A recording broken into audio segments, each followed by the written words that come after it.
ಜ್ಞಾನೋಕ್ತಿಗಳ ಪುಸ್ತಕ 28ನೇ ಅಧ್ಯಾಯ 20ನೇ ವಾಕ್ಯವನ್ನು ನಾವು ಓದಿ ನೋಡಿದರೆ ಈ ವಾಕ್ಯದಲ್ಲಿ ಈ ರೀತಿಯಾಗಿದೆ. ನಂಬಿಗಸ್ತನು ಆಶೀರ್ವಾದ ಪೂರ್ಣನಾಗುವನು, ಧನವಂತನಾಗಲು ಆತುರ ಪಡುವವನು ದಂಡನೆಯನ್ನು ಕೊಂಡದಿರನು. ಈ ವಾಕ್ಯ ನಮಗೆ ಹೇಳುವಂಥ ಮಾತೇನಂತಂದರೆ, ನಂಬಿಗಸ್ತನು ಆಶೀರ್ವಾದ ಪೂರ್ಣನಾಗುವನು ಎಂಬುದಾಗಿ. ಹಲ್ಲೆಲೂಯ.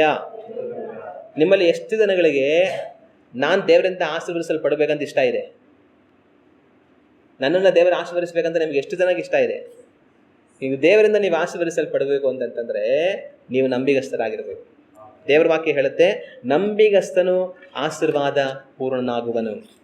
ನೀವು ಆಶೀರ್ವದಿಸಲ್ಪಡಬೇಕು ಅಂತಂತಂದರೆ ನೀವು ನಂಬಿಗಸ್ತರಾಗಿ ಇರಬೇಕು. ನಂಬಿಗಸ್ತರಾಗಿರುವಾಗ ನಿಮಗೆ ಬರಬೇಕಾದ ಎಲ್ಲ ಆಶೀರ್ವಾದಗಳು ದೇವರಿಂದ ಕಡ್ಡಾಯವಾಗಿ ಬರುತ್ತೆ. ಹಲ್ಲೆಲೂಯ. ಆಗ ದೇವರ ವಾಕ್ಯ ನಮಗೆ ಹೇಳುವಂಥ ಮಾತು, ನಾವು ನಂಬಿಗಸ್ತರಾಗಿರಬೇಕಂತ ಹೇಳಿ. ನಾವು ನಂಬಿಗಸ್ತರಾಗಿರಬೇಕು ಸರಿ, ಆದರೆ ಯಾವೆಲ್ಲ ಕಾರ್ಯಗಳಲ್ಲಿ ನಾವು ನಂಬಿಗಸ್ತರಾಗಿರಬೇಕು? ದೇವರ ವಾಕ್ಯ ನಂಬಿಗಸ್ತರಾಗಿರಿ ಆಶೀರ್ವಾದ ಹೊಂದಿಕೊಳ್ತೀರಿ ಅಂತ ಹೇಳುತ್ತೆ. ಆದರೆ ನಾವು ಯಾವೆಲ್ಲ ಕಾರ್ಯಗಳಲ್ಲಿ ನಂಬಿಗಸ್ತರಾಗಿರಬೇಕು? ಯಾವ ವಿಷಯದಲ್ಲಿ ನಾವು ನಂಬಿಗಸ್ತರಾಗಿರಬೇಕು ಅಂತಂತಂದರೆ, ನಾವು ಸರಿಯಾಗಿ ಕೂಡಿ ಬಂದು ದೇವರನ್ನ ಆರಾಧನೆ ಮಾಡೋದಕ್ಕೆ ನಾವು ನಂಬಿಗಸ್ತರಾಗಿರಬೇಕು. ಹಲ್ಲೆಲೂಯ. ಕರ್ತನಿಗೆ ನಾವು ಯಾವ ವಿಷಯದಲ್ಲಿ ನಂಬಿಗಸ್ತರಾಗಿರಬೇಕು? ನಾವು ಸಭೆಯಾಗಿ ಕೂಡಿ ಬಂದು ದೇವರನ್ನ ಆರಾಧನೆ ಮಾಡೋದಕ್ಕೆ ನಾವು ನಂಬಿಗಸ್ತರಾಗಿರಬೇಕು. ನಾವು ದೇವರ ವಾಕ್ಯವನ್ನು ಓದಿ ನೋಡುವಾಗ ಇಬ್ರಿಯರಿಗೆ ಬರೆದಂಥ ಪತ್ರಿಕೆ 10ನೇ ಅಧ್ಯಾಯ 25ನೇ ವಾಕ್ಯವನ್ನು ನಾವು ಓದಿ ನೋಡಿದರೆ ಈ ವಾಕ್ಯದಲ್ಲಿ ಈ ರೀತಿಯಾಗಿದೆ. ಸಭೆಯಾಗಿ ಕೂಡಿ ಬರುವುದನ್ನು ಕೆಲವರು ರೂಢಿಯಾಗಿ ಬಿಟ್ಟಿರುವ ಪ್ರಕಾರ ನಾವು ಬಿಟ್ಟು ಬಿಡದೆ ಒಬ್ಬರನ್ನೊಬ್ಬರು ಎಚ್ಚರಿಸೋಣ. ಕರ್ತನ ಪ್ರತ್ಯಕ್ಷತೆಯ ದಿನವು ಸಮೀಪವಾಗುತ್ತಾ ಬರುತ್ತದೆ ಎಂದು ನೀವು ನೋಡುವುದರಿಂದ ಇದನ್ನು ಮತ್ತಷ್ಟು ಮಾಡಿರಿ. ಇಲ್ಲಿ ಇಬ್ರಿಯ ಪತ್ರಿಕೆಯನ್ನು ಬರೆದಂಥ ಲೇಖಕ ತನ್ನ ವಿಶ್ವಾಸಿಗಳಿಗೆ ಬರೆಯುವಂಥ ಮಾತೇನಂತಂದರೆ, ಸಭೆಯಾಗಿ ಕೂಡಿ ಬರುವುದನ್ನು ಕೆಲವರು ರೂಢಿಯಾಗಿ ಬಿಟ್ಟಿರುವ ಪ್ರಕಾರ ನಾವು ಬಿಟ್ಟು ಬಿಡದೆ ಒಬ್ಬರನ್ನೊಬ್ಬರು ಎಚ್ಚರಿಸೋಣ. ಇಲ್ಲಿ ಪತ್ರವನ್ನು ಬರೆಯುವಂಥ ದೇವ ಸೇವಕ ಹೇಳೋ ಮಾತೇನಂತಂದರೆ, ಅನೇಕರು ಒಂದು ಕೆಲಸವನ್ನು ಮಾಡಿದ್ದಾರೆ. ಏನು ಮಾಡಿದ್ದಾರೆ? ಸಭೆಯಾಗಿ ಕೂಡಿ ಬರುವಂಥದ್ದನ್ನು ರೂಢಿಯಾಗಿ ಬಿಟ್ಟು ಬಿಟ್ಟಿದ್ದಾರೆ. ಆದರೆ ನಾವೇನು ಮಾಡೋಣ? ಆ ರೀತಿಯಾಗಿ ಬಿಟ್ಟು ಬಿಡದೇ ಇರೋಣ. ನಾವು ಸಭೆಯಾಗಿ ಕೂಡಿ ಬರೋದನ್ನು ಬಿಟ್ಟು ಬಿಡದೆ ಇನ್ನೊಂದು ಕೆಲಸವನ್ನು ಮಾಡಬೇಕು. ಏನು ಮಾಡಬೇಕು? ಒಬ್ಬರನ್ನೊಬ್ಬರು ಎಚ್ಚರಿಸೋಣ. ಅಂದರೆ ಯಾವ ಥರ? ಸಿಸ್ಟರ್, ಬ್ರದರ್, ಸಭೆಯಾಗಿ ಖಂಡಿತ ಕೂಡಿ ಬನ್ನಿ, ಚರ್ಚಿಗೆ ಬರದೇ ಇರಬೇಡಿ, ವಾರ ವಾರ ಚರ್ಚಿಗೆ ಬನ್ನಿ, ತಪ್ಪಿಸ್ಕೊಳ್ಬೇಡಿ ಅಂತ ಒಬ್ಬರನ್ನೊಬ್ಬರು ನಾವು ಎಚ್ಚರಿಸುವವರಾಗಿರಬೇಕಂತ ದೇವ್ರ ವಾಕ್ಯ ಹೇಳುತ್ತೆ. ಈಗ ನಿಮ್ಮ ಪಕ್ಕದಲ್ಲಿರುವಂಥವ್ರನ್ನ ಕೇಳಿ, ನೀವು ಸಭೆಯಾಗಿ ಕೂಡಿ ಬರೋದನ್ನ ಬಿಟ್ಬಿಟ್ಟಿದ್ದೀರಾ, ಇಲ್ಲ ಕೂಡಿ ಬರ್ತಾ ಇದ್ದೀರಾ ಅಂತ ಕೇಳಿ. ಮತ್ತೆ ಇನ್ನೊಂದೇನಂತಂದರೆ, ಯಾವುದೇ ಕಾರಣಕ್ಕೂ ಸಭೆಯಾಗಿ ಕೂಡಿ ಬರೋದನ್ನ ನಿಲ್ಲಿಸಬೇಡಿ, ತಪ್ಪದೇ ಪ್ರತಿ ವಾರ ಸಭೆಯಾಗಿ ಕೂಡಿ ಬನ್ನಿ ಅಂತ ನೀವು ಒಬ್ರಿಗೊಬ್ರಿಗೆ ಹೇಳ್ಬೇಕು. ಮತ್ತೆ ಇನ್ನೂ ವಿಷಯ ಏನಂತಂದರೆ, ಕರ್ತನ ಪ್ರತ್ಯಕ್ಷತೆಯ ದಿನವು ಸಮೀಪಿಸುತ್ತಾ ಬರುತ್ತದೆ ಎಂದು ನೀವು ನೋಡುವುದರಿಂದ ಇದನ್ನು ಮತ್ತಷ್ಟು ಮಾಡಿರಿ. ಅಂದರೆ ನೀವು ಅದನ್ನು ಮಾಡ್ತಾ ಇರ್ಬೋದು, ಆದರೆ ನೀವೇನು ಮಾಡಿ? ಇನ್ನೂ ಜಾಸ್ತಿ ಮಾಡಿ. ಏನು ಸಭೆಯಾಗಿ ಕೂಡಿ ಬರುವಂಥದ್ದನ್ನು, ಒಬ್ಬರನ್ನೊಬ್ಬರು ಎಚ್ಚರಿಸುವಂಥದ್ದನ್ನು ಇನ್ನೂ ಜಾಸ್ತಿ ಮಾಡಿ. ಯಾಕೆ ಜಾಸ್ತಿ ಮಾಡಿ? ಕರ್ತನ ದಿನವು ಸಮೀಪಿಸುತ್ತಾ ಬರುವುದರಿಂದ. ಕರ್ತನ ದಿನ ಹತ್ತಿರವಾಗ್ತಾ ಇದೆ. ಯೇಸು ಕ್ರಿಸ್ತನು ನಾನು ತಿರುಗಿ ಬರ್ತೀನಿ ಅಂತ ಹೇಳಿದ್ದಾರೆ. ಅವ್ರು ಬರುವಂಥ ದಿನ ಹತ್ತಿರವಾಗ್ತಾ ಇದೆ. ಅವ್ರು ಬರುವಂಥ ಕಾಲಗಳು ಹತ್ತಿರವಾಗ್ತಾ ಇದೆ. ಆತನ ಬರುವಿಕೆ ಹತ್ತಿರವಾಗ್ತಾ ಇರೋದ್ರಿಂದ ನೀವೇನು ಮಾಡಿ? ಇನ್ನೂ ಜಾಸ್ತಿ ಮಾಡಿ. ಏನನ್ನ? ಈ ಒಬ್ಬರನ್ನೊಬ್ಬರನ್ನ ಎಚ್ಚರಿಸುವುದನ್ನ. ಸಿಸ್ಟರ್, ಬ್ರದರ್, ದೇವರ ಬರುವಿಕೆ ಹತ್ತಿರವಾಗಿ ಹೋಯ್ತು, ಕಾಲಗಳು ಸಮೀಪವಾಗಿ ಹೋಯ್ತು, ಯಾವ ಗಳಿಗೆಯಲ್ಲಿ ಬೇಕಾದರೂ ಕರ್ತನು ಬರಬಹುದು. ಆದ್ದರಿಂದ ಸಭೆಯಾಗಿ ಕೂಡಿ ಬರೋದಕ್ಕೆ ತಪ್ಪಿ ಹೋಗಬೇಡಿ. ಸಭೆಯಾಗಿ ಕೂಡಿ ಬರೋದನ್ನ ಬಿಟ್ಟು ಬಿಡಬೇಡಿ. ವಾರಕ್ಕೊಂದಾವೃತ್ತಿ ಖಂಡಿತವಾಗಿ ಸಭೆಯಾಗಿ ಕೂಡಿ ಬನ್ನಿರಿ ಅಂತ ಒಬ್ಬರನ್ನೊಬ್ಬರು ಇನ್ನೂ ಹೆಚ್ಚಾಗಿ ನೀವು ಎಚ್ಚರಿಸಿರಿ. ಕರ್ತನ ಬರುವಿಕೆ ಸಮೀಪವಾಗಿರುವುದರಿಂದ ಇನ್ನೂ ಅಧಿಕವಾಗಿ ಮಾಡಿರಿ ಎಂಬುದಾಗಿ ದೇವರ ವಾಕ್ಯವು ಹೇಳುತ್ತದೆ. ಆಗ ನಾನು ನೀವು ನಂಬಿಗಸ್ತರಾಗಿರಬೇಕು. ಯಾವ ವಿಷಯದಲ್ಲಿ ನಾವು ನಂಬಿಗಸ್ತರಾಗಿರಬೇಕು? ಸಭೆಯಾಗಿ ಕೂಡಿ ಬರುವಂಥದ್ದರ ವಿಷಯದಲ್ಲಿ ನಾನು ನೀವು ನಂಬಿಗಸ್ತರಾಗಿ ಇರಬೇಕು. ಹಲ್ಲೆಲೂಯ. ನೀವು ವಾರ ವಾರ ಸಭೆಯಾಗಿ ಕೂಡಿ ಬಂದು ಆರಾಧನೆಯಲ್ಲಿ ಪಾಲ್ಗೊಳ್ತೀರಾ ಅಂತ ಅಂದ್ಕೊಳ್ಳಿ. ಹೀಗೆ ಕಾಲಗಳು ಕಳೀತು. ಒಂದು ದಿವಸ ದೇವ್ರ ಬರುವಿಕೆ ಆಯಿತು. ಆಗ ನೀವು ದೇವರನ್ನು ಎದುರುಗೊಳ್ಳುವಾಗ ಅವರು ನಿಮ್ಮನ್ನು ನೋಡಿ, ಪ್ರತಿ ವಾರ ನನ್ನ ಆಲಯಕ್ಕೆ ನೀನು ತಪ್ಪದೆ ಬರ್ತಾ ಇದೆ ಮಗನೇ, ನೀನು ತಪ್ಪದೆ ಬರ್ತಾ ಇದೆ ಮಗಳೇ ಅಂತ ಅಂದ್ಬಿಟ್ಟು ನಿಮ್ಮನ್ನು ನೋಡಿ ಏನು ಹೇಳ್ತಾರೆ? ನಿನ್ನ ನಂಬಿಗಸ್ತನು, ನಿನ್ನ ನಂಬಿಗಸ್ತಳು ಅಂತ ಹೇಳ್ತಾರಾ? ಅಥವಾ ನೀನು ಅಪನಂಬಿಗಸ್ತನು, ನೀನು ಅಪನಂಬಿಗಸ್ತಳು ಅಂತ ಹೇಳ್ತಾರ. ವಾರ ವಾರ ನೀವು ತಪ್ಪದೆ ಆದಾಯಕ್ಕೆ ಬಂದರೆ ದೇವ್ರು ನಿಮ್ಮನ್ನು ಏನಂತಾರೆ ನೋಡಿ, ನಂಬಿಗಸ್ತನು ಅಂತ ಹೇಳ್ತಾರೆ. ಹೇಳ್ತಾರ ಇಲ್ವಾ? ಖಂಡಿತ ಹೇಳ್ತಾರೆ. ಆದರೆ ಸಭೆಯಾಗಿ ಆರಾಧನೆಗೆ ಕೂಡಿ ಬರದವರಾಗಿದ್ದರೆ, ದೇವರ ಬರುವಿಕೆ ಸಂಭವಿಸುವಾಗ ಅವರು ನಿಮ್ಮನ್ನು ಎದುರುಗೊಳ್ಳುವಾಗ ನಿಮ್ಮನ್ನು ನೋಡಿ ಅವ್ರು ಏನಂತಾರೆ? ನನ್ನ ಮಗಳೇ, ನನ್ನ ಮಗನೇ, ನೀನು ಸಭೆಗೇ ಬರೋದಿಲ್ಲಪ್ಪ, ನೀನು ಎಷ್ಟು ನಂಬಿಗಸ್ತನು ಗೊತ್ತಾ ಅಂತ ಹೇಳ್ತಾರಾ? ಇಲ್ಲಾಂದರೆ ನನ್ನ ಮಗನೇ, ನನ್ನ ಮಗಳೇ, ನೀನು ಸಭೆಯಾಗಿ ಕೂಡಿ ಬರ್ತಾನೆ ಇರಲಿಲ್ಲ ಅಂತ ನೀನು ಅಪನಂಬಿಗಸ್ತ ಅಂತ ಹೇಳ್ತಾರ? ಅಪನಂಬಿಗಸ್ತ ಅಂತ ಹೇಳ್ತಾರೆ. ಆಗ ದೇವರ ಕೈಯಲ್ಲಿ ನಾವು ನಂಬಿಗಸ್ತರು ಅಂತ ಅನ್ನಿಸ್ಕೊಳ್ಳೋದು ಚೆನ್ನಾಗಿದೆಯೋ, ಅಪನಂಬಿಗಸ್ತರು ಅಂತ ಅನ್ನಿಸ್ಕೊಳ್ಳೋದು ಚೆನ್ನಾಗಿದೆಯೋ? ಕರ್ತನಿಂದ ಯಾವುದೇ ಕಾರಣಕ್ಕೂ ನಾವು ಅಪನಂಬಿಗಸ್ತರು ಅಂತ ಅನ್ನಿಸ್ಕೊಳ್ಬಾರದು. ಅವರಿಂದ ನಾವು ನಂಬಿಗಸ್ತರು ಅನ್ನೋ ಹೆಸರನ್ನು ಪಡಿಬೇಕು. ಹಲ್ಲೆಲೂಯಾ. ಚಿಕ್ಕ ಮಕ್ಕಳು ಶಾಲೆಯಲ್ಲಿ ಅವ್ರಿಗೆ ಟೀಚರು ಹೋಮ್ವರ್ಕ್ ಕೊಟ್ಟಾಗ ಮನೆಯಲ್ಲಿ ಹೋಮ್ವರ್ಕ್ ಎಲ್ಲ ಮಾಡಿಬಿಟ್ಟು ತೊಗೊಂಡೋಗಿ ತೋರಿಸಿದ್ರೆ ಟೀಚರ್ ಏನು ಮಾಡ್ತಾರೆ, ಎಲ್ಲ ನೋಡಿ ರೈಟ್ ಹಾಕ್ಬಿಟ್ಟು ವೆರಿ ಗುಡ್ ಅಂತ ಹಾಕ್ತಾರೆ. ನಮಗಂತೂ ಗುಡ್ಡೆ ಬೆಳೀತಾ ಇರಲಿಲ್ಲ ಸ್ಕೂಲಲ್ಲಿ ಯಾವತ್ತೂ ಕೂಡ. ನಮಗೆ ಯಾವತ್ತೂ ಬರೀ ಬ್ಯಾಡೆ. ಯಾಕಂದರೆ ನಾವು ಹೋಮ್ವರ್ಕ್ಗಳು ಕರೆಕ್ಟಾಗಿ ಮಾಡ್ತಾ ಇರಲಿಲ್ಲ, ಕರೆಕ್ಟಾಗಿ ಓದ್ತಾ ಇರಲಿಲ್ಲ, ಪರೀಕ್ಷೆಗಳು ಚೆನ್ನಾಗಿ ಬರೀತಾ ಇರಲಿಲ್ಲ. ನಮಗೆ ಯಾವಾಗಲೂ ಬರೀ ಬ್ಯಾಡೆ, ವೆರಿ ವೆರಿ ಬ್ಯಾಡ್ ಅಂತಲೇ ಹಾಕ್ಬಿಟ್ಟಿರೋರು. ಆದರೆ ಯಾವಾಗಲಾದರೂ ಒಂದು ಸಲ ಚೆನ್ನಾಗಿ ಪರೀಕ್ಷೆ ಬರೆದ್ಬಿಟ್ಟು ಒಂದು ಸ್ವಲ್ಪ ಮಾರ್ಕ್ಸ್ ಬಂದ್ಬಿಟ್ಟು ನಮಗೆ ವೆರಿ ವೆರಿ ಗುಡ್ ಎಲ್ಲ ಇಲ್ಲ, ಹಾಕಿದ್ರೆ ಜಾಸ್ತಿ ಬರೀ ಗುಡ್ ಹಾಕಿರೋರು. ಆ ಗುಡ್ ನೋಡಿದ್ರೇ ನಮಗೆ ಎಷ್ಟೋ ಸಂತೋಷ. ಅಯ್ಯೋ, ನಾನು ಒಂದು ಗುಡ್ ತೊಗೊಂಬಿಟ್ಟಿದ್ದೇನಪ್ಪ. ಬೇರೆಯವರು ನಂಗೆ ನೋಡೋ, ನಮ್ಗೆ ವೆರಿ ವೆರಿ ಗುಡ್ ಅಂದರೆ, ನಿಂಗೆ ವೆರಿ ವೆರಿ ಗುಡ್ ಹೋದ್ರೆ ಹೋಯ್ತು, ನನಗೆ ಗುಡ್ ಬಂತಲ್ಲ, ನನಗೆ ಅಷ್ಟು ಸಾಕು ಅಂತ ಆ ಗುಡ್ ನೋಡೋಕ್ಕೆ ಏನೋ ಸಂತೋಷ. ಅದನ್ನು ನೋಡ್ತಾನೆ ಇರೋದು ಗುಡ್ ಅಂತ ಮೇಡಮ್ ಬರೆದಿರೋದನ್ನು. ಆಗ ಮನುಷ್ಯರ ಮುಂದುಗಡೆಯಲ್ಲಿ ನಾವು ಗುಡ್ ಅಂತ ಅನ್ಸ್ಕೊಳ್ಳೋದು ನಮಗೆ ಎಷ್ಟೋ ಸಂತೋಷ ಆಗುತ್ತೆ ಅಂತಂತಂದರೆ, ಕರ್ತನಿಂದ ನಾವು ನಂಬಿಗಸ್ತನು, ನೀನು ಒಳ್ಳೆಯವನಂತ ಅನಿಸ್ಕೊಳ್ಳೋದು ನಮಗೆ ಎಷ್ಟು ಸಂತೋಷ ಆಗ್ಬೋದು. ಹಲ್ಲೆಲೂಯಾ. ಆಗ ನಾವು ಕರ್ತನಿಂದ ನಂಬಿಗಸ್ತರು ಅಂತ ಹೆಸರನ್ನು ನಾವು ಪಡಿಬೇಕು. ಅದಕ್ಕೆ ನಾವೇನು ಮಾಡಬೇಕು? ಆ ಹೆಸರನ್ನು ಪಡಿಬೇಕಂತಂದರೆ ನಾವು ತಪ್ಪದೇ ಸಭೆಯಾಗಿ ಕೂಡಿ ಬರುವಂಥವರಾಗಿ ಇರಬೇಕು. ಹಲ್ಲೆಲೂಯಾ. ಆದ್ದರಿಂದ ಇವತ್ತು ನಿಮ್ಮ ಬಗ್ಗೆ ಒಂದು ಕ್ಷಣ ಯೋಚನೆ ಮಾಡಿ ನೋಡಿ. ನೀವು ತಪ್ಪದೇ ಪ್ರತಿ ವಾರ ಸಭೆಯಾಗಿ ಕೂಡಿ ಬಂದು ಆರಾಧನೆಯಲ್ಲಿ ಪಾಲ್ಗೊಳ್ಳುವಂಥವರಾಗಿದ್ದೀರಾ, ಅಥವಾ ಸಭೆಯಾಗಿ ಕೂಡಿ ಬರದವರಾಗಿ ಇದ್ದೀರಾ? ಒಂದು ಕ್ಷಣ ನಿಮ್ಮ ಬಗ್ಗೆ ಯೋಚನೆ ಮಾಡಿ. ನೀವು ಪ್ರತಿ ವಾರ ಸಭೆಗೆ ಆರಾಧನೆಗೆ ತಪ್ಪದೇ ಕೂಡಿ ಬರ್ತಾ ಇದ್ರೆ ಕರ್ತನಲ್ಲಿ ನೀವು ನಂಬಿಗಸ್ತರಾಗಿದ್ದೀರಾ. ಅದನ್ನು ಕರ್ತನ ಬರುವಿಕೆಯವರೆಗೂ ಸಹ ಮಾಡಿ, ಅಥವಾ ನಿಮ್ಮ ಈ ಲೋಕ ಯಾತ್ರೆ ಮುಗಿದು ನೀವು ಕರ್ತನ ಬಳಿಗೆ ಹೋಗುವವರೆಗೂ ಸಹ ಅದನ್ನು ತಪ್ಪದೇ ಮಾಡಿ. ಆದರೆ ಒಂದು ವೇಳೆ ನೀವು ಸಭೆಯಾಗಿ ಸರಿಯಾಗಿ ಕೂಡಿ ಬರುವಂಥ ಒಂದು ವಾಡಿಕೆ ನಿಮಗಿಲ್ಲ ಅಂತಂದರೆ ಇವತ್ತೇ ಮನೆ ತಿರುಗಿ, ಕಾರಣ ಕರ್ತನ ಬರುವಿಕೆ ಸಮೀಪವಾಗಿದೆ. ಹಲ್ಲೆಲೂಯಾ. ಇದು ಕರ್ತನ ಆಲಯ. ಇಲ್ಲಿಗೆ ನಾವು ಬರ್ತಾ ಹೋಗ್ತಾ ಇದ್ದರೆ ಒಂದು ದಿವಸ ಆತನ ಆಲಯಕ್ಕೆ, ಆತನ ಲೋಕಕ್ಕೆ ನಾವು ಹೋಗೋದಕ್ಕೆ ಅವಕಾಶ ಆಗುತ್ತೆ. ಆದರೆ ಇಲ್ಲಿಗೆ ಬಂದು ಹೋಗಿ ನಮಗೆ ವಾಡಿಕೆ ಇಲ್ಲ ಅಂತಂತಂದರೆ ಅಲ್ಲಿಯೂ ಸಹ ನಾವು ತಪ್ಪಿ ಹೋಗುವಂಥ ಅಪಾಯ ಇರುತ್ತೆ. ಅದರಿಂದ ನಾವು ಎಚ್ಚರಿಕೆ ಆಗಿರಬೇಕು. ಆಗ ನಾವು ಯಾವ ವಿಷಯದಲ್ಲಿ ನಂಬಿಗಸ್ತರಾಗಿರಬೇಕು? ಸಭೆಯಾಗಿ ಕೂಡಿ ಬರುವುದರ ವಿಷಯದಲ್ಲಿ ನಾವು ನಂಬಿಗಸ್ತರಾಗಿ ಇರಬೇಕು. ಆದರೆ ಅನೇಕರೇನಂತಂತಂದರೆ ಸಭೆಯಾಗಿ ಕೂಡಿ ಬರುವಂಥ ವಿಷಯದಲ್ಲಿ ನಂಬಿಗಸ್ತರಾಗಿ ಇರೋದಿಲ್ಲ. ಕೆಲವರು ಹೆಂಗೆ ಅಂತಂತಂದರೆ ವರ್ಷಕ್ಕೆ ಒಂದೇ ಸರಿನೇ ಚರ್ಚೆಗೆ ಬರೋದು, ವರ್ಷಕ್ಕೆ ಒಂದೇ ದಿವಸನೇ ಅವ್ರು ಚರ್ಚೆಗೆ ಬರೋದು. ಯಾವ್ದು ಬರ್ತಾರೆ ಹೇಳಿ ನೋಡೋಣ ನೀವು? ಕ್ರಿಸ್ಮಸ್. ವರ್ಷಕ್ಕೆ ಒಂದೇ ದಿವಸ, ಕ್ರಿಸ್ಮಸ್ ದಿವಸ ಮಾತ್ರನೇ ಬರೋದು.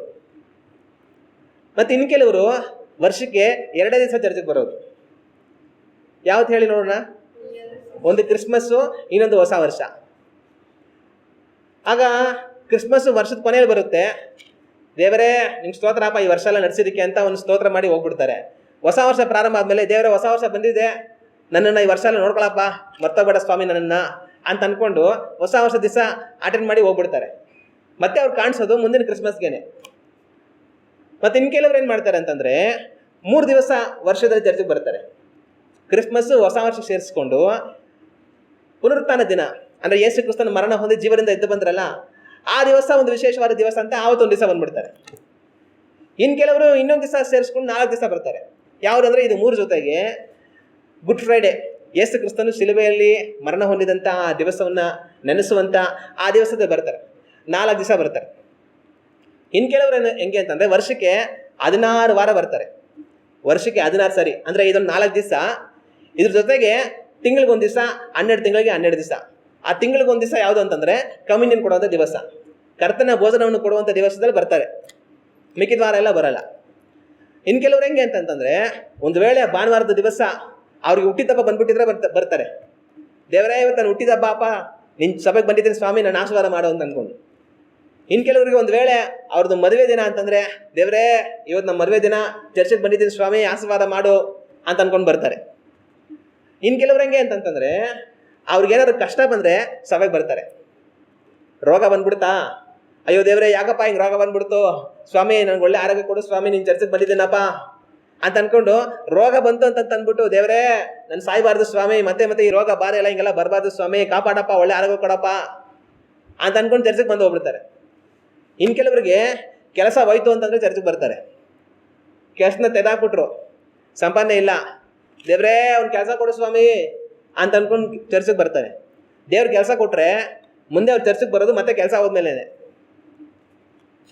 ಈ ರೀತಿ ಅನೇಕರು ಏನು ಮಾಡ್ತಾರೆ ಅಂತಂದರೆ, ಅವ್ರಿಗೇನೋ ಸಮಸ್ಯೆ, ಏನೋ ಬಾಧೆ, ಏನೋ ತೊಂದರೆ ಇರುವಾಗ ಸಭೆಗೆ ಬರ್ತಾರೆ. ಎಲ್ಲ ಚೆನ್ನಾಗಿದೆ ಅಂತಂತಂದರೆ ಅವ್ರ ಕೆಲಸಗಳನ್ನ ನೋಡ್ಕೊತಾ ಇರ್ತಾರೆ. ಆಗ ದೇವರು ಸಭೆಯನ್ನು ಏರ್ಪಡಿಸಿರುವಂಥದ್ದು ವರ್ಷಕ್ಕೊಂದ್ಸರಿನೋ, ವರ್ಷಕ್ಕೆ 2 ಸರಿನೋ, 3 ಸರಿನೋ, 4 ಸರಿನೋ, ತಿಂಗಳಿಗೊಂದ್ಸರಿನೋ, ಇಲ್ಲ ಕಷ್ಟ ಬಂದಾಗ, ಬಾಧೆ ಬಂದಾಗ ಬಂದು ಹೋಗುವಂತಲ್ಲ. ಆದರೆ ದೇವರು ಸಭೆಯನ್ನು ಏರ್ಪಡಿಸಿ ಕೊಟ್ಟಿರುವಂಥದ್ದು ಪ್ರತಿ ವಾರ ನಾವು ತಪ್ಪದೇ ಕೂಡಿ ಬಂದು ಆರಾಧನೆಯಲ್ಲಿ ಪಾಲ್ಗೊಂಡು ದೇವರನ್ನು ಮಹಿಮೆ ಪಡಿಸಿ ನಾವು ಹೋಗೋದಕ್ಕೋಸ್ಕರವಾಗಿ. ಹಲ್ಲೆಲೂಯ. ಆಗ ನಾವು ಯಾವಾಗಲೂ ಒಂದ್ಸಲಿ ಬರುವಂಥದ್ದಲ್ಲ, ಪ್ರತಿ ವಾರವೂ ತಪ್ಪದೆ ಕಡ್ಡಾಯವಾಗಿ ಸಭೆಯಾಗಿ ನಾವು ಕೂಡಿ ಬಂದು ಆರಾಧನೆಯಲ್ಲಿ ಪಾಲ್ಗೊಳ್ಳುವಂಥವರುಗಳಾಗಿ ಇರಬೇಕು. ಕೆಲವರಿಗೆ ಏನಂತಂದರೆ, ವಾರನೂ ನಾವು ಚರ್ಚಿಗೆ ಬರಲೇಬೇಕಾ, ಯಾಕೆ ವಾರನೂ ಚರ್ಚಿಗೆ ಬರಬೇಕು ಅಂತ ಕೆಲವರಿಗೆ ಯೋಚನೆ. ನಾವು ಹಳೆ ಒಡಂಬಡಿಕೆಯಲ್ಲಿ ನೋಡುವಾಗ ದೇವರನ್ನು ಮಾಡ್ತಾರೆ, ಇಸ್ರಾಯೇಲ್ ಜನಗಳಿಗೆ ಸಬ್ಬತ್ ದಿನವನ್ನು ಏರ್ಪಡಿಸಿ ಕೊಡ್ತಾರೆ. ಈ ಸಬ್ಬತ್ ದಿವಸದ ಪ್ರಕಾರ ಅವ್ರು ಏನು ಮಾಡಬೇಕು ಅಂತಂದರೆ, ವಾರದಲ್ಲಿ 6 ದಿವಸ ಕೆಲಸ ಮಾಡಬೇಕು. ಒಂದು ದಿವಸ ಅವ್ರ ಕೆಲಸವನ್ನು ಪೂರ್ತಿಯಾಗಿ ನಿಲ್ಲಿಸಿ ಅವರು ವಿಶ್ರಾಂತಿಯಿಂದ ಇರಬೇಕು. ಆದರೆ ಆ ಒಂದು ದಿವಸದಲ್ಲಿ ಅವ್ರು ಏನು ಮಾಡಬೇಕು ಅಂತ ದೇವರು ಹೇಳ್ತಾರೆ. ಆ ಒಂದು ದಿವಸದಲ್ಲಿ ಅವ್ರ ಕೆಲಸವನ್ನೆಲ್ಲ ನಿಲ್ಲಿಸಿ ಅವ್ರು ವಿಶ್ರಾಂತಿಯಿಂದ ಇದ್ದು ಏನು ಮಾಡಬೇಕು ಅಂತ ದೇವರು ಹೇಳ್ತಾರೆ ಅಂದರೆ, ಯಾಜಕ ಕಾಂಡ ಪುಸ್ತಕ 23ನೇ ಅಧ್ಯಾಯ 3ನೇ ವಾಕ್ಯವನ್ನು ನಾವು ಓದಿ ನೋಡಿದರೆ, ಈ ವಾಕ್ಯದಲ್ಲಿ ಈ ರೀತಿಯಾಗಿ ದೇವರು ಬರೆದು ಕೊಟ್ಟಿದ್ದಾರೆ. 6 ದಿವಸಗಳಲ್ಲಿ ನೀವು ಕೆಲಸವನ್ನು ನಡೆಸಬೇಕು, 7ನೇ ದಿನವು ಯಾವ ಕೆಲಸವನ್ನು ಮಾಡಕೂಡದ ಸಬ್ಬತ್ ದಿನವಾಗಿದೆ. ಅದರಲ್ಲಿ ದೇವರ ಆರಾಧನೆಗಾಗಿ ಸಭೆಗೂಡಬೇಕು. ಆ ದಿನದಲ್ಲಿ ಯಾವ ವಿಧವಾದ ಕೆಲಸವನ್ನು ಮಾಡಕೂಡದು. ನಿಮ್ಮ ಎಲ್ಲ ನಿವಾಸ ಸ್ಥಳಗಳಲ್ಲಿ ಅದು ಯೆಹೋವನಿಗೆ ಮೀಸಲಾದ ವಿಶ್ರಾಂತಿ ದಿನವಾಗಿದೆ. ಇಲ್ಲಿ ಸಬ್ಬತ್ ದಿನದಲ್ಲಿ ಅವ್ರು ಏನು ಮಾಡ್ಬೇಕು ಅನ್ನೋದನ್ನ ದೇವರು ಬರ್ಕೊಟ್ಟಿದ್ದಾರೆ. ಇಸ್ರಾಯೇಲ್ ಜನಗಳು ಸಬ್ಬತ್ ದಿನದಲ್ಲಿ ಏನು ಮಾಡಬೇಕು, 6 ದಿನ ಕೆಲಸ ಮಾಡಬೇಕು, 7ನೇ ದಿವಸ ಕೆಲಸಗಳನ್ನ ಮಾಡದೆ ವಿಶ್ರಾಂತಿಯಿಂದ ಇರಬೇಕು. ಆದರೆ ಆ ದಿನದಲ್ಲಿ ಅವ್ರು ಮಾಡಬೇಕಾಗಿರೋ ಕೆಲಸ, ಅದರಲ್ಲಿ ದೇವರ ಆರಾಧನೆಗಾಗಿ ಸಭೆಗೂಡಬೇಕು. ಏನು ಮಾಡಬೇಕು, ಆ ಸಬ್ಬತ್ ದಿನದಲ್ಲಿ 7ನೇ ದಿನದಲ್ಲಿ ಅವರು ದೇವರ ಆರಾಧನೆಗಾಗಿ ಸಭೆಗೂಡಿ ಬರಬೇಕು. ಇದನ್ನು ತಪ್ಪಿದ್ರೆ, ಹಳೆ ಒಡಂಬಡಿಕೆಯಲ್ಲಿ ದೇವರು ಏನು ಶಿಕ್ಷೆ ಕೊಟ್ಟಿದ್ರು? ಹಳೆ ಒಡಂಬಡಿಕೆಯಲ್ಲಿ ಇದನ್ನು ತಪ್ಪಿದ್ರೆ ಮರಣ ಶಿಕ್ಷೆ. ಆಗ ದೇವರು ಅವರನ್ನ ತುಂಬ ಕಡ್ಡಾಯವಾಗಿ ಸಬ್ಬತ್ ದಿನವನ್ನು ಆಚರಿಸಲೇಬೇಕು ಅಂತ ಅಪ್ಪಣೆ ಇಡ್ತಾರೆ. ಹಳೆ ಒಡಂಬಡಿಕೆಯಲ್ಲೆಲ್ಲ ನೋಡುವಾಗ ಎಷ್ಟೋ ಸರಿ ದೇವರು ನನ್ನ ಸಬ್ಬತ್ ದಿನವನ್ನು ಆಚರಿಸಿ, ನನ್ನ ಸಬ್ಬತ್ ದಿನವನ್ನು ಆಚರಿಸಿ ಅಂತ ಅವರು ಒತ್ತಾಯಪೂರ್ವಕವಾಗಿ ಹೇಳೋದನ್ನು ನಾವು ಕಾಣ್ತೀವಿ. ಎಷ್ಟೋ ಸರಿ ನೀವು ನನ್ನ ಸಬ್ಬತ್ತನ್ನು ಹೊರಗೆಡಿಸಿದ್ದೀರಾ ಅಂತ ಅವ್ರನ್ನ ಖಂಡಿಸೋದನ್ನು ನಾವು ಕಾಣ್ತೀವಿ. ಹಾಗೆ ಯಾವ ಕಾರಣಕ್ಕೋಸ್ಕರ ದೇವರು ಅದನ್ನು ಮಾಡಿದ್ರು? 6 ದಿನಗಳು ಮಾತ್ರ ನೀವು ಕೆಲಸ ಮಾಡಬೇಕು, 7ನೇ ದಿವಸ ನೀವು ಕಡ್ಡಾಯವಾಗಿ ಕೆಲಸ ಮಾಡಲೇಬಾರದು. ಆ ದಿನದಲ್ಲಿ ವಿಶ್ರಾಂತಿಯಿಂದ ಇರಬೇಕು. ಆ ದಿನದಲ್ಲಿ ಸಭೆಯಾಗಿ ಆರಾಧನೆಗಾಗಿ ನೀವು ಕೂಡಿ ಬರಬೇಕು. ಇದನ್ನು ದೇವರು ಏನಕ್ಕೆ ಏರ್ಪಡಿಸಿಕೊಟ್ರು? ಯಾಕೆ ಏರ್ಪಡಿಸಿಕೊಟ್ರು ಅಂತಂತಂದ್ರೆ, ಆ ಜನಗಳು ದೇವರನ್ನ ಹುಡುಕುವಂಥವರುಗಳಾಗಿ ಆಗಲಿ ಅನ್ನೋದಕ್ಕೋಸ್ಕರ. ಒಂದು ವೇಳೆ ದೇವರು ಸಬ್ಬತ್ ದಿನ ಎಲ್ಲ ಏರ್ಪಾಡು ಮಾಡಿಕೊಟ್ಟಿಲ್ಲ, ಈ ಜನಗಳಿಗೆ ನಿಮ್ಮ ಕೆಲಸ ನೀವು ಮಾಡ್ಕೊಳ್ಳಿ ಅಪ್ಪ ಅಂತ ಹೇಳ್ಬಿಟ್ರು.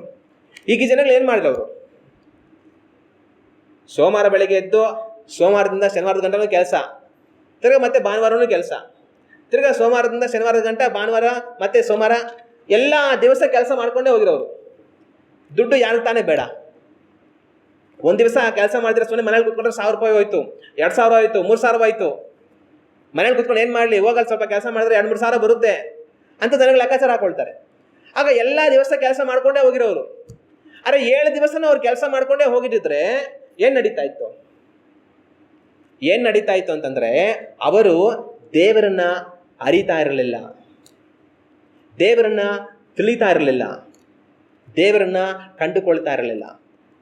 ಈ ಜನಗಳು ಸಬ್ಬತ್ ದಿನ ಅಂತೆಲ್ಲ ದೇವರು ಏರ್ಪಾಡು ಮಾಡಿಕೊಟ್ಟಿಲ್ಲ ಅಂತಂದರೆ, ಅವ್ರ ಪಾರ್ಗ ಅವರು ಎಲ್ಲ ದಿವಸ ಕೆಲಸ ಮಾಡಿಕೊಂಡು ಸಂಪಾದನೆ ಮಾಡಿಕೊಂಡು ಅದರಿಂದ ಹಣ ಗಳಿಸ್ಕೊಂಡು ಅವರು ಊಟ ಮಾಡಿಕೊಂಡು ನಿದ್ದೆ ಮಾಡಿಕೊಂಡು ಎದ್ಕೊಂಡು ಕೆಲಸಕೊಂಡು ಬರ್ಕೊಂಡು ಹಿಂಗೇ ಜೀವನ ಮಾಡ್ಕೊಂಡು ಹೋಗ್ಬಿಟ್ಟಿರೋರು.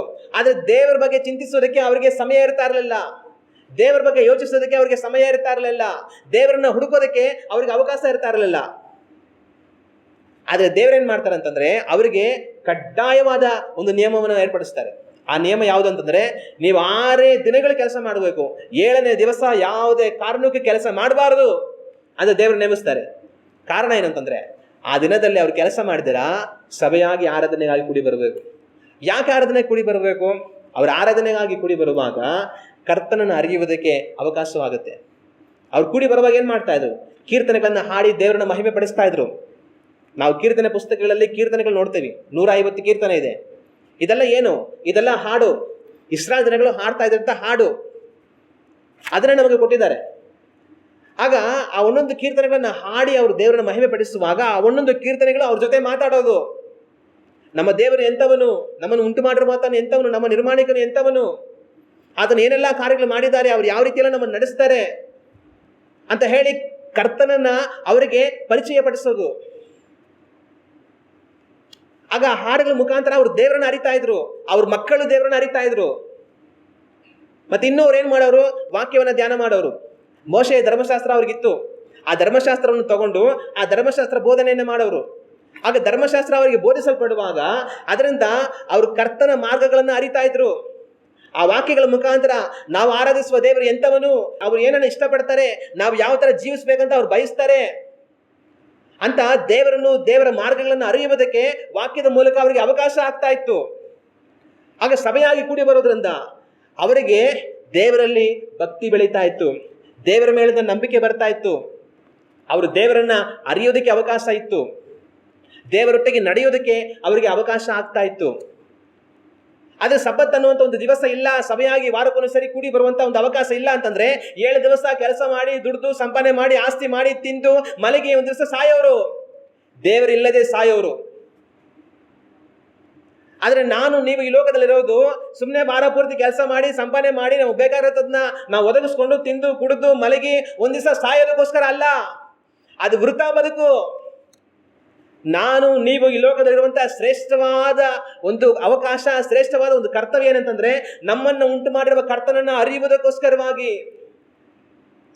ನಾವು ಈ ಲೋಕದಲ್ಲಿರುವಂಥದ್ದು ನಮ್ಮನ್ನು ಉಂಟು ಮಾಡಿರುವಂತಹ ದೇವರನ್ನ ಅರಿಯುವುದಕ್ಕಾಗಿ, ಆತನನ್ನು ಹುಡುಕುವುದಕ್ಕಾಗಿ, ಆತನನ್ನು ಕಂಡುಕೊಳ್ಳುವುದಕ್ಕಾಗಿ, ಆತನ ಮಾರ್ಗಗಳನ್ನು ತಿಳಿದುಕೊಳ್ಳುವುದಕ್ಕಾಗಿ. ಈ ಲೋಕ ಯಾತ್ರೆಯನ್ನು ನಾವು ಮುಗಿಸಿ ಒಂದು ದಿವಸ ಕರ್ತನನ್ನು ಹೋಗಿ ಭೇಟಿ ಮಾಡಬೇಕು. ನಾವು ಈ ಲೋಕಯಾತ್ರೆ ಮುಗಿಸಿ ಒಂದು ದಿವಸ ಹೋಗಿ ಕರ್ತನನ್ನ ಭೇಟಿ ಮಾಡೋದಕ್ಕೆ ಬೇಕಾಗಿರುವಂತಹ ಸಿದ್ಧತೆಯನ್ನ ಮಾಡಿಕೊಳ್ಳೋದಕ್ಕೋಸ್ಕರ ನಾವು ಈ ಲೋಕದಲ್ಲಿರೋದು. ಆಗ ಆ ಸಿದ್ಧತೆಗೋಸ್ಕರ ನೀವು ಎಷ್ಟು ಸಮಯ ಕೊಡ್ತಾ ಇದ್ದೀರಾ? ಆಗ ಇಸ್ರಾಯೇಲ್ ಜನಗಳು ಆ ಸಿದ್ಧತೆ ಮಾಡಿಕೊಳ್ಳೋದಕ್ಕೆ ಅವರಿಗೆ ಸಮಯ ಬೇಕು ಅಂತಾನೆ ವಾರದಲ್ಲಿ ಒಂದು ದಿವಸ ದೇವರು ಏರ್ಪಡಿಸಿ ಕೊಟ್ಟಿದ್ದು. 6 ದಿವಸ ನಿಮ್ ಕೆಲಸ ಮಾಡ್ಕೊಳ್ಳಿ, ದುಡೀರಿ, ಸಂಪಾದನೆ ಮಾಡಿ, ಎಲ್ಲ ಮಾಡಿ. 7ನೇ ದಿವಸ ನನ್ನ ದಿವಸ, ನನ್ನನ್ನು ಅರಿಯುವ ದಿವಸ, ನೀವು ನನ್ನನ್ನು ಹುಡುಕುವ ದಿವಸ, ನನ್ನನ್ನು ಕಂಡುಕೊಳ್ಳುವ ದಿವಸ, ನನ್ನನ್ನ ಒಂದು ದಿವಸ ನೀವು ಭೇಟಿ ಮಾಡುವುದಕ್ಕಾಗಿ ಸಿದ್ಧವಾಗುವಂತ ದಿವಸ. ವಾರಕ್ಕೊಂದಾವರ್ತಿ ಕಡ್ಡಾಯವಾಗಿ ನೀವು ನನ್ನ ಸನ್ನಿಧಿಗೆ ಬರಬೇಕು, ಸಬ್ಬತ್ ದಿನವನ್ನು ಆಚರಿಸಬೇಕು, ನಿಮ್ಮ ಕೆಲಸವನ್ನು ಮಾಡಕೂಡದು ಅಂತ ದೇವರ ಅಪ್ಪಣೆ ಇಡ್ತಾರೆ. ಒಂದೇ ಕಾರಣ, ಆ ಜನಗಳು ನನ್ನನ್ನು ಹುಡುಕಬೇಕು ಅನ್ನೋದು ದೇವರ ಮನಸ್ಸು. ಇಲ್ಲಾಂದ್ರೆ ಏನಾಗಿರೋದು? 7 ದಿನ ಕೆಲಸ ಮಾಡ್ಕೊಂಡು ಸಂಪಾದನೆ ಮಾಡಿಕೊಂಡು ದೇವರು ಇಲ್ಲ, ಏನೂ ಇಲ್ಲ, ಭಕ್ತಿ ಇಲ್ಲ, ಏನೂ ಇಲ್ಲ, ಸಂಪಾದನೆ ಮಾಡು, ಹಣ ಮಾಡು, ಆಸ್ತಿ ಮಾಡು, ತಿಂದು ಕುಡಿದು ಮಲಗಿ ಎದ್ದು ಒಂದು ದಿವಸ ಸತ್ತೋಗು. ಏನು ಪ್ರಯೋಜನ ಬಂತು ಅಂತ ಬದುಕಿಂದ? ಅದಾಗಬಾರದು ಅಂತಲೇ ದೇವರು ಸಬ್ಬತ್ ದಿವಸವನ್ನ ಅವರಿಗೆ ಏರ್ಪಡಿಸಿ ಕೊಟ್ಟದ್ದು. ಆದರೆ ಇಸ್ರಾಯೇಲ್ ಜನಗಳಿಗೆ ಸಬ್ಬತ್ ದಿವಸವನ್ನು ಏರ್ಪಡಿಸಿ ಕೊಟ್ಟದ್ದು ಮಾತ್ರ ಅಲ್ಲ, ಹೊಸ ಒಡಂಬಡಿಕೆಯಲ್ಲಿ ನನಗೆ ನಿಮಗೆ ವಾರಕ್ಕೊಂದಾವರ್ತಿ ಸಭೆಯಾಗಿ ಕೂಡಿ ಬಂದು ದೇವರನ್ನು ಆರಾಧಿಸುವಂತ ಏರ್ಪಾಟನ್ನ ದೇವರು ಮಾಡಿಕೊಟ್ಟಿದ್ದಾರೆ. ನಾವು ವಾರಕ್ಕೊಂದಾವರ್ತಿ ಸಭೆಯಾಗಿ ಕೂಡಿ ಬರೋ ಹಾಗೆ ದೇವರು ಮಾಡಿದ್ದಾರೆ. ಯಾಕೆ ದೇವರು ಮಾಡಿದ್ದಾರೆ ಅಂತಂದ್ರೆ, ಇಸ್ರಾಯೇಲ್ ಜನಗಳಿಗೆ ದೇವರು ಸಬ್ಬತ್ ದಿವಸವನ್ನು ಏರ್ಪಡಿಸಿ ಕೊಟ್ಟದಕ್ಕೆ ಏನು ಉದ್ದೇಶ ಇತ್ತೋ ಅದೇ ಉದ್ದೇಶಕ್ಕೋಸ್ಕರನೇ ದೇವರು ನನಗೂ ನಿಮಗೂ ಸಭೆಯಾಗಿ ವಾರಕ್ಕೊಂದಾವರ್ತಿ ಆರಾಧನೆಯನ್ನು ಏರ್ಪಡಿಸಿ ಕೊಟ್ಟಿರೋದು. ಏನ್ ಕಾರಣ? ನಾವು ನಮ್ಮನ್ನು ಉಂಟು ಮಾಡಿರೋ ಆತನನ್ನು ಅರಿಯಬೇಕು, ಕರ್ತನನ್ನು ಅರಿಯಬೇಕು. ಈ ಲೋಕದಲ್ಲಿ ನಾವು ಶಾಶ್ವತವಾಗಿರೋದಿಲ್ಲ. ಒಂದು ದಿವಸ ಮರಣ ನಿಶ್ಚಯ. ನೀವು ಎಷ್ಟೇ ಕೆಲಸ ಮಾಡಿದ್ರು, ಎಷ್ಟೇ ದುಡ್ಡು ಸಂಪಾದನೆ ಮಾಡಿ ಬ್ಯಾಂಕಲ್ಲಿ ಇಟ್ಟಿದ್ರು, ಎಷ್ಟೇ ಒಡವೆಗಳನ್ನು ಮಾಡಿ ಲಾಕರಲ್ಲಿ ಇಟ್ಟಿದ್ರು, ಎಷ್ಟೇ ಭೂಮಿಗಳನ್ನು ಸಂಪಾದಿಸಿದ್ರು, ಎಷ್ಟೇ ಮನೆಗಳನ್ನು ಕಟ್ಟಿಕೊಂಡಿದ್ರು, ನಿಮ್ಮ ವ್ಯವಹಾರ ವಹಿವಾಟುಗಳು ಎಷ್ಟೇ ವಿಸ್ತಾರವಾಗಿದ್ರು, ನಿಮ್ಮ ಹೆಸರು ಎಷ್ಟೇ ಪ್ರಸಿದ್ಧಿ ಆಗಿದ್ರು, ಈ ಲೋಕದಲ್ಲಿ ನೀವೇನೇ ಸಾಧನೆ ಮಾಡಿದ್ರು ಮರಣ ನಿಶ್ಚಯ. ನಾನು ಯಾವಾಗಲೂ ಬದುಕೇ ಈ ಲೋಕದಲ್ಲಿ ಇರ್ತೀನಿ ಅಂತ ಹೇಳ್ಕೊಳ್ಳೋರು ಯಾರಾದ್ರೂ ಇದ್ದಾರಾ? ಮರಣ ನಿಶ್ಚಯ. ಒಂದು ದಿವಸ ನೀವು ಸತ್ತೇ ಸಾಯ್ತೀರಾ. ಆದರೆ ಯಾವತ್ತು ನೀವು ಕರ್ತನನ್ನು ಹುಡುಕುವುದಕ್ಕೆ ನೀವು ಬದುಕಿರುವಂಥ ದಿವಸಗಳಲ್ಲಿ ಅವಕಾಶ ಮಾಡಿಕೊಳ್ಳದೆ ಹೋಗಿದ್ರೆ ನಿಮಗೆ ಅಯ್ಯೋ. ಮುಂದೆ ದೊಡ್ಡ ಬರ ಬರೋದಕ್ಕಿದೆ. 7 ವರ್ಷ ಮಳೆ ಬರಲ್ಲ, ಬೆಳೆ ಆಗಲ್ಲ. ಅದು ನಮಗೆ ತಿಳಿಸಲ್ಪಟ್ರೆ ನಾವೇನ್ ಮಾಡ್ತೀವಿ? ಅಯ್ಯೋ 7 ವರ್ಷ ಮಳೆ ಬರಲ್ಲಂತೆ, ಬೆಳೆ ಆಗಲ್ಲಂತೆ, ಏನಪ್ಪ ಮಾಡೋದು ಅಂತ ಬೆಳೆ ಚೆನ್ನಾಗಿ ಬರ್ತಾ ಇರುವಾಗ ಆ ಬೆಳೆನೆಲ್ಲ ಚೆನ್ನಾಗಿ ಕೂಡಿಸಿಟ್ಕೊಳ್ತೀನಿ, ಬರಗಾಲ ಬಂದಾಗ ಬೇಕಾಗುತ್ತೆ ಅಂತ ಅಂದ್ಬಿಟ್ಟು. ಐಗುಪ್ತ ದೇಶದಲ್ಲಿ 7 ವರ್ಷ ಬರ ಬಂತು. ಅದಕ್ಕೆ ಮುಂಚೆ 7 ವರ್ಷ ಸಮೃದ್ಧಿಯಾದ ಫಲ ಬಂತು. ಅವರೆಲ್ಲ ತಿಂದು ಕುಡಿದು ಹಾಯಾಗಿ ಎಲ್ಲ ಖಾಲಿ ಮಾಡಿರಲಿಲ್ಲ. ಆದರೆ ಯೋಸೇಫನನ್ನ ದೇವರು ಎಬ್ಬರಿಸಿ, ಯೋಸೇಫನ ಮುಖಾಂತರ ಐಗುಪ್ತ ದೇಶವನ್ನು ಆಳ್ವಿಕೆ ಮಾಡಿಸಿ ಆ 7 ವರ್ಷಗಳಲ್ಲಿ ಏರಳವಾದ ಅವರು ದವಸಗಳನ್ನು ಎತ್ತಿಡ್ತಾರೆ. ಆ ನಂತರ ಮುಂದೆ 7 ವರ್ಷ ಬರಗಾಲ ಬರುವಾಗ ಎತ್ತಿಟ್ಟಿದ್ದಂಥ ಆ ದವಸಗಳು ಆ ಬರಗಾಲದಲ್ಲಿ ಅವರಿಗೆ ಪ್ರಯೋಜನಕ್ಕೆ ಬರುತ್ತೆ, ಅವರ ಜೀವವನ್ನು ಉಳಿಸುತ್ತೆ. ಆದರೆ ಅವರು ಸಮೃದ್ಧಿಯಾಗಿರುವಾಗ ಆ ಫಲ ಎತ್ತಿಟ್ಟಿಲ್ಲ ಅಂತ ಹೇಳಿದ್ರೆ ಆ 7 ವರ್ಷ ಬರ ಬರುವಾಗ ನಿರ್ಮೂಲವಾಗಿ ಹೋಗಿರೋರು. ಮುಂದೆ ನಾನು ನೀವು ಈ ಲೋಕಯಾತ್ರೆ ಮುಗಿಸಿ ಒಂದು ದಿವಸ ಈ ಲೋಕವನ್ನು ಬಿಟ್ಟು ಹೋಗಲೇಬೇಕು. ಈ ಲೋಕದಲ್ಲಿ ನೀವು ಬದುಕೋದಕ್ಕೆ ನೀವು ಏನ್ ಬೇಕಾದ್ರೂ ಸಂಪಾದನೆ ಮಾಡಿಟ್ಟಿರ್ಬೋದು, ಆಸ್ತಿಗಳನ್ನ, ಐಶ್ವರ್ಯವನ್ನ, ಮತ್ತೊಂದು ಮಗದೊಂದು ಏನ್ ಬೇಕಾದ್ರೂ ಮಾಡಿಟ್ಟಿರ್ಬೋದು ನಿಮ್ಮ ಲೋಕ ಜೀವಿತಕ್ಕೆ ಪ್ರಯೋಜನ ಆಗಲಿ ಅಂತ. ಅದು ಸತ್ತು ಹೋಗಿ ನಂತರ ನಿಮಗೆ ಪ್ರಯೋಜನ ಆಗೋ ಹಾಗೆ ನೀವು ಏನನ್ನ ಸಂಪಾದನೆ ಮಾಡಿ ಇಟ್ಟಿದ್ದೀರಾ? ಈ ಲೋಕದಲ್ಲಿ ನಮಗೆ ಬದುಕಿ ಬಾಳೋದಕ್ಕೆ ಆಗಲಿ, ನಮ್ಮ ಮಕ್ಕಳಿಗೆ ಆಗಲಿ, ನಮ್ಮ ಮೊಮ್ಮಕ್ಕಳಿಗೆ ಆಗಲಿ ಅಂತ ನೀವು ಎಷ್ಟು ಮಾಡಿಟ್ಟಿರ್ಬೋದು. ಆದರೆ ನೀವು ಸತ್ತ ನಂತರ ನಿಮಗೆ ಪ್ರಯೋಜನ ಬರೋ ಹಾಗೆ ನೀವು ಏನನ್ನ ಮಾಡಿಟ್ಟಿದ್ದೀರಾ? ಆದರೆ ನೀವು ಸತ್ತ ನಂತರ ನಿಮಗೆ ಪ್ರಯೋಜನ ಬರೋ ಹಾಗೆ ನೀವು ಏನನ್ನು ಮಾಡಿ ಇಟ್ಟಿಲ್ಲ ಅಂದ್ರೆ ನಿಮಗೆ ಅಯ್ಯೋ. ಆ ಬರಕ್ಕೆ ಮುಂಚೆ ಸಮೃದ್ಧಿಯಾಗಿ ಫಲ ಬಂದಾಗ ಯೋಸೇಫ ಧಾನ್ಯಗಳನ್ನು ಎತ್ತಿಟ್ಟ. ಮರಣ ಬರೋಕ್ಕಿಂತ ಮುಂಚೆ, ಮರಣದ ನಂತರ ನಿಮಗೆ ಪ್ರಯೋಜನ ಬರೋ ಹಾಗೆ ನೀವು ಈ ಲೋಕದಲ್ಲಿ ಇನ್ನೂ ಜೀವನದಿಂದ ಇರುವಾಗಲೇ ಮರಣದ ನಂತರ ನಿಮಗೆ ಪ್ರಯೋಜನ ಬರುವಂಥ ಕಾರ್ಯಗಳನ್ನ ನೀವು ಈಗಲೇ ಎತ್ತಿಡಬೇಕು. ಅದು ಎತ್ತಿಟ್ಟಿಲ್ಲ ಅಂದ್ರೆ ಆಗ ನಿಮಗೆ ಅಯ್ಯೋ. ಆಗ ನಮಗೆ ಮರಣದ ನಂತರ ಬರುವಂಥ ಪ್ರಯೋಜನ ಯಾವುದು? ಮರಣದ ನಂತರ ನಮಗೆ ಪ್ರಯೋಜನ ಬರುವಂಥದ್ದು ಒಂದೇ, ಅದು ಕರ್ತನಾದ ದೇವರು ಮಾತ್ರವೇ. ಮನುಷ್ಯರಾಗಿರುವಂಥ ನಾವು ಈ ಲೋಕದಲ್ಲಿ ಒಂದು ವ್ಯಕ್ತಿ ಜೀವನದಿಂದ ಇರುವವರೆಗೂ ಮಾತ್ರನೇ ಸಹಾಯ ಮಾಡೋಕ್ಕಾಗೋದು. ನಮ್ಮ ಕೆಲಸ, ನಮ್ಮ ವ್ಯಾಪಾರ, ದುಡ್ಡು, ಆಸ್ತಿ ಪಾಸ್ತಿ, ಐಶ್ವರ್ಯ ಇವೆಲ್ಲ ನಾವು ಬದುಕಿರುವವರೆಗೂ ಮಾತ್ರವೇ ನಮ್ಮ ಪ್ರಯೋಜನಕ್ಕೆ ಬರೋದು. ನನಗೆ ಮುಖ್ಯಮಂತ್ರಿ ಗೊತ್ತು, ನನಗೆ ಸಚಿವ ಗೊತ್ತು, ನನಗೆ ಪೊಲೀಸ್ ಗೊತ್ತು, ನನಗೆ MLA ಗೊತ್ತು, ಇನ್ನೊಬ್ಬರು ಗೊತ್ತು, ಯಾವುದೇ ಮನುಷ್ಯರು ಗೊತ್ತಿದ್ರು ಸಹ ಅವರು ಬದುಕಿರೋವರೆಗೂ ಮಾತ್ರವೇ ನಮಗೆ ಸಹಾಯ ಮಾಡೋದಕ್ಕೆ ಆಗೋದು. ಸತ್ತ ನಂತರ ಸಹಾಯ ಮಾಡೋದಕ್ಕೆ ಒಬ್ಬರಿಗೆ ಮಾತ್ರನೇ ಸಾಧ್ಯ, ಅದು ಕರ್ತನಾದ ದೇವರು ಮಾತ್ರ. ಆದ್ರೆ ಆ ಕರ್ತನನ್ನ ನೀವು ಅರಿತಿದ್ದೀರಾ? ಅದು ಪ್ರಶ್ನೆ. ಭೂಲೋಕದಲ್ಲಿ ಬದುಕಿರುವಾಗ ನನಗೆ ಅವ್ರು ಗೊತ್ತು, ನನಗೆ ಇವ್ರು ಗೊತ್ತು, ಒಂದು ಫೋನ್ ಮಾಡಿದ್ರೆ ಅವ್ರು ಬರ್ತಾರೆ, ಒಂದು ಫೋನ್ ಮಾಡಿದ್ರೆ ಇವ್ರು ಬರ್ತಾರೆ. ನೀನು ಸತ್ತ ನಂತರ ಯಾರು ಬರ್ತಾರೆ? ಸತ್ತ ನಂತರ ನಿನ್ನ ಬಳಿಗೆ ಬರೋದಕ್ಕೆ ಸಾಧ್ಯವಾಗಿರುವ ಆತನನ್ನ ನೀವು ಅರಿತಿದ್ದೀರಾ? ಅದು ಪ್ರಶ್ನೆ. ಸತ್ತ ನಂತರವೂ ನಮ್ಮ ಬಳಿಗೆ ಬರೋದಕ್ಕೆ, ನಮ್ಮನ್ನು ರಕ್ಷಿಸುವುದಕ್ಕೆ ಒಬ್ಬರಿಗೆ ಮಾತ್ರವೇ ಸಾಧ್ಯ. ಅದು ಸತ್ತು ಮರಣವನ್ನು ಜಯಿಸಿ ಜೀವನದಿಂದ ಎದ್ದು ಬಂದಿರುವ ಯೇಸು ಕ್ರಿಸ್ತನು ಮಾತ್ರವೇ. ಸತ್ತವರಿಗೂ ಬದುಕಿರುವವರಿಗೂ ದೇವರಾಗುವುದಕ್ಕಾಗಿ ಯೇಸು ಕ್ರಿಸ್ತನು ತಾನು ಸತ್ತು ಮರಣವನ್ನು ಜಯಿಸಿ ಎದ್ದು ಬಂದನು. ಸತ್ತವರ ಮೇಲೆಯೂ ಬದುಕಿರುವವರ ಮೇಲೆಯೂ ಅಧಿಕಾರ ಉಳ್ಳಾದನು ಯೇಸು ಕ್ರಿಸ್ತನು. ಆತನನ್ನ ನೀವು ಅರಿತಿದ್ದೀರಾ? ಇವತ್ತು ನೀವು ಒಂದು ಮಾತು ಕರೆದ್ರೆ ಆತನು ನಿಮ್ಮ ಬಳಿಗೆ ಬರೋಕ್ಕೆ ಸಾಧ್ಯನಾ? ಆದ್ರೆ ಆತನು ನಿಮ್ಮ ಬಳಿಗೆ ಬರಬೇಕು ಅಂತಂತಂದ್ರೆ ನೀವು ಆತನ ಬಳಿಗೆ ಬರಬೇಕು. ಆಗ ಯೋಚನೆ ಮಾಡಿ, ನೀವು ಯಾವ ರೀತಿಯಾಗಿ ಜೀವಿಸ್ತಾ ಇದ್ದೀರಾ? ಇಸ್ರಾಯೇಲ್ ಜನಗಳಿಗೆ ದೇವರು ಸಬ್ಬತ್ ದಿವಸನ ಏರ್ಪಡಿಸಿಕೊಟ್ಟದ್ದು. ಅವ್ರ ಕೆಲಸ, ಕಾರ್ಯ, ಉದ್ಯೋಗ, ಸಂಪಾದನೆ, ಜೀವನ, ತಿನ್ನೋದು, ಕುಡಿಯೋದು ಇದರಲ್ಲೇ ಮುಳುಗಿ ಹೋಗ್ದಿರಾ. ವಾರಕ್ಕೊಂದು ದಿವಸ ನನಗೆ ಅಂತ ಎತ್ತಿಟ್ಟು ಆ ದಿನದಲ್ಲಿ ನನ್ನನ್ನು ಹುಡುಕಲಿ, ತಮಗೆ ಜೀವವನ್ನು ಕೊಡುವಂತ ನನ್ನನ್ನು ಅರಿಯಲಿ ಎನ್ನುವುದಕ್ಕಾಗಿ ಇವತ್ತು ಸಭೆ ಆರಾಧನೆಯನ್ನು ದೇವರು ಏರ್ಪಡಿಸಿ ಕೊಟ್ಟಿರುವಂಥದ್ದು ನಾವು ಎಲ್ಲಾ ದಿವಸ ಕೆಲಸ ಕಾರ್ಯಗಳು ಮಾಡಿಕೊಂಡು ಸಂಪಾದನೆ ಮಾಡಿ ಆಸ್ತಿ ಮಾಡಿ ತಿಂದು ಕುಡಿದು ಎತ್ತಿಟ್ಟು ಒಂದು ದಿವಸ ದೇವರಲ್ಲದೆ ಸಾಯಬೇಕು ಅನ್ನೋದಕ್ಕೋಸ್ಕರ ಅಲ್ಲ. ಆದರೆ ಅವುಗಳ ಮಧ್ಯದಲ್ಲಿ ವಾರಕ್ಕೊಂದಾವರ್ತಿ ನಾವು ಸಭೆಯಾಗಿ ಕೂಡಿ ಬಂದು ನಮ್ಮ ಸೃಷ್ಟಿಕರ್ತನಾದ ದೇವರನ್ನು ಅರಿತು ನಿತ್ಯ ಜೀವನ ಸಂಪಾದಿಸಿಕೊಳ್ಳುವುದಕ್ಕೋಸ್ಕರವಾಗಿ ನಾನು ನೀವು ವಾರಕ್ಕೊಂದಾವರ್ತಿ ಸಭೆಯಾಗಿ ಕೂಡಿ ಬಂದು ಕರ್ತನನ್ನು ಅರಿಯುವುದರ ಮುಖಾಂತರವಾಗಿ, ಕರ್ತನ ದಾರಿಯಲ್ಲಿ ನಡೆಯುವುದರ ಮುಖಾಂತರವಾಗಿ ಒಂದು ದಿವಸ ಮರಣದ ನಂತರ ಆತನಿಂದ ನಿತ್ಯ ಜೀವನ ಪಡೆದು ದೇವರೊಟ್ಟಿಗೆ ಸದಾಕಾಲ ಜೀವಿಸ್ತೀವಿ. ಎಲ್ಲಾ ದಿವಸ ನೀವು ಕೆಲಸ ಮಾಡ್ಕೊಂಡು ಹೋಗೋದ್ರಿಂದ ಈ ಲೋಕದಲ್ಲಿ ಬದುಕಬಹುದು. ಅಲ್ಲಿ ಸಭೆಯಾಗಿ ಒಂದು ದಿವಸ ನೀವು ಕೂಡಿ ಬರೋದ್ರಿಂದ ನಿತ್ಯ ಲೋಕದಲ್ಲಿ ಬದುಕಬಹುದು. ನೀವೇನ್ ಮಾಡ್ತಾ ಇದ್ದೀರಾ ಯೋಚನೆ ಮಾಡಿ. ಯೇಸು ಕ್ರಿಸ್ತನು ಹೇಳಿದಂತ ಮಾತು, ಒಬ್ಬನು ಲೋಕವನ್ನೆಲ್ಲ ಸಂಪಾದಿಸಿಕೊಂಡು ತನ್ನ ಆತ್ಮವನ್ನು ನಷ್ಟಪಡಿಸಿಕೊಂಡರೆ ಪ್ರಯೋಜನ ಏನು? ನೀವು ವಾರಕ್ಕೆ 7 ದಿವಸ ಕೆಲಸ ಮಾಡಿ ಲೋಕವನ್ನೆಲ್ಲ ಸಂಪಾದಿಸಿಕೊಂಡು ಒಂದು ದಿವಸವನ್ನಾದರೂ ಕರ್ತನನ್ನು ಹುಡುಕುವುದಕ್ಕೆ ನಿಮ್ಮನ್ನು ಒಪ್ಪಿಸಿಕೊಡದೆ, ಆ ಕರ್ತನನ್ನು ಅರಿಯದೆ ನಿಮ್ಮ ಆತ್ಮಗಳನ್ನು ನಷ್ಟಪಡಿಸಿಕೊಂಡರೆ ನಿಮಗೇನ್ ಪ್ರಯೋಜನ? ಯೇಸು ಕ್ರಿಸ್ತನು ಹೇಳಿದಂತ ಮತ್ತೊಂದು ಮಾತು, ದುಡಿಯಿರಿ, ಕೆಟ್ಟು ಹೋಗುವಂತ ಆಹಾರಕ್ಕಾಗಿ ದುಡಿಯಬೇಡಿರಿ, ನಿತ್ಯ ಜೀವಕ್ಕಾಗಿ ಉಳಿಯುವಂತ ಆಹಾರಕ್ಕಾಗಿ ಹುಡುಕಿರಿ. ಆ ಆಹಾರವನ್ನು ಮನುಷ್ಯ ಕುಮಾರನು ನಿಮಗೆ ಕೊಡುವನು. ನಾನು ನಿತ್ಯ ಜೀವವನ್ನು ಕೊಡ್ತೇನೆ, ಅದಕ್ಕಾಗಿ ದುಡಿಯಿರಿ ಎಂಬುದಾಗಿ ಯೇಸು ಕ್ರಿಸ್ತನು ಹೇಳಿದರು. ನಿಮ್ಮ ಈ ಲೋಕದ ಆಹಾರಕ್ಕಾಗಿ ದುಡಿಯುವರಿಗೆ ದೇವರು 6 ದಿವಸ ಅವಕಾಶ ಕೊಟ್ಟಿದ್ದಾರೆ. ದುಡಿಯಿರಿ, ಆದರೆ ಒಂದು ದಿವಸ ನಿತ್ಯ ಜೀವಕ್ಕೆ ಉಳಿಯುವಂತ ಆಹಾರಕ್ಕಾಗಿ ದುಡಿಯಿರಿ, ಕರ್ತನನ್ನು ಹುಡುಕಿರಿ. ಆಗ ಅದೇ ಕಾರಣಕ್ಕೋಸ್ಕರ ಇಸ್ರಾಯೇಲ್ ಜನಗಳಿಗೆ ದೇವರು ಸಬ್ಬತ್ತನ್ನು ಏರ್ಪಡಿಸಿಕೊಟ್ಟಿದ್ದು. ಅದೇ ಕಾರಣಕ್ಕೆ ನಮಗೆ ದೇವರು ಸಭೆ ಆರಾಧನೆಯನ್ನ ವಾರಕ್ಕೊಂದಾವರ್ತಿ ಏರ್ಪಡಿಸಿ ಕೊಟ್ಟಿರುವಂಥದ್ದು. ಕಾರಣ ನಾವು ದೇವರನ್ನು ಅರಿಯದವರಾಗಿ ಎಲ್ಲಾ ದಿವಸಗಳು ನಮ್ಮ ಕೆಲಸಗಳನ್ನು ಮಾಡಿಕೊಂಡು ಸಂಪಾದನೆ ಮಾಡಿಕೊಂಡು ಜೀವನ ಮಾಡಿಕೊಂಡು ನಮ್ಮ ಲೋಕದ ಬದುಕನ್ನು ಕಟ್ಟಿಕೊಂಡು ಅಳಿದು ಹೋಗಬಾರದು. ಕರ್ತನನ್ನು ಅರಿಯಬೇಕು, ಪರಲೋಕದಲ್ಲಿ ಸಂಪತ್ತನ್ನು ನಾವು ಕೂಡಿಸಿಡಬೇಕು, ಪರಲೋಕದಲ್ಲಿ ನಮಗೊಂದು ಸ್ಥಳ ಇರಬೇಕು, ಆತನೊಡನೆ ನಾವು ಜೀವಿಸಬೇಕು ಅನ್ನೋದಕ್ಕೋಸ್ಕರವಾಗಿ ಒಂದು ದಿವಸ ದೇವರು ಸಭೆಯ ಆರಾಧನೆಯನ್ನ ಏರ್ಪಡಿಸಿಕೊಟ್ಟಿದ್ದಾರೆ. ಆದರೆ ಈ ಸಭೆಯ ಆರಾಧನೆಯಲ್ಲಿ ಪಾಲ್ಗೊಳ್ಳೋದಕ್ಕೆ ನಾನು ನೀವು ನಂಬಿಗಸ್ತರಾಗಿರಬೇಕು. ನಾನು ನೀವು ನಂಬಿಗಸ್ತರಾಗಿರುವುದಕ್ಕಾಗಿ ಕರೆಯಲ್ಪಟ್ಟಿದ್ದೇವೆ. ಯಾವ ಕಾರಣದಲ್ಲಿ ನಾವು ನಂಬಿಗಸ್ತರಾಗಿರಬೇಕು? ಸಭೆಯಾಗಿ ಕೂಡಿ ಬಂದು ಆರಾಧನೆಯಲ್ಲಿ ಪಾಲ್ಗೊಳ್ಳುವುದಕ್ಕೆ, ಕರ್ತನನ್ನು ಹುಡುಕುವುದಕ್ಕೆ ನಾನು ನೀವು ನಂಬಿಗಸ್ತರಾಗಿರಬೇಕು. ಹಲ್ಲೆಲೂಯಾ. ಆ ರೀತಿಯಾಗಿ ನಾವಿದ್ದೇವಾ? ಯೋಚನೆ ಮಾಡಿ ನೋಡೋಣ. ಈ ಲೋಕದಲ್ಲಿ ನೀವು ಎಷ್ಟು ಕಾಲ ಬದುಕ್ಬೋದು? 70 ವರ್ಷ ಗಂಟ ಬದುಕ್ಬೋದಾ? ಇಲ್ಲ, 80 ವರ್ಷ ಗಂಟ ಬೇಕಾದ್ರೆ ಬದುಕ್ಬೋದು. ಆದರೆ ಇವತ್ತಿರುವಂಥವ್ರು ಅಷ್ಟು ಬದುಕ್ತಾ ಇಲ್ಲ. 60, 65ಕ್ಕೆ ಎಲ್ಲ ಹೋಗ್ತಾ ಇದ್ದಾರೆ. ಆದರೆ 70 ವರ್ಷ 80 ವರ್ಷ ಇರ್ಬೋದು ಅಂತ ಅನ್ಕೊಳ್ಳೋಣ. ಆಗ 70 ವರ್ಷ 80 ವರ್ಷ ಬದುಕುವಂಥ ಬದುಕಿಗೋಸ್ಕರ ನೀವು ನಿಮ್ಮ ಸಮಯದಲ್ಲಿ ಎಷ್ಟು ಕಾಲ ಕಳೀತಾ ಇದ್ದೀರಾ? ಒಂದು ವಾರದಲ್ಲಿ 6 ದಿವಸ ಕಳೀತಾ ಇದ್ದೀರಾ.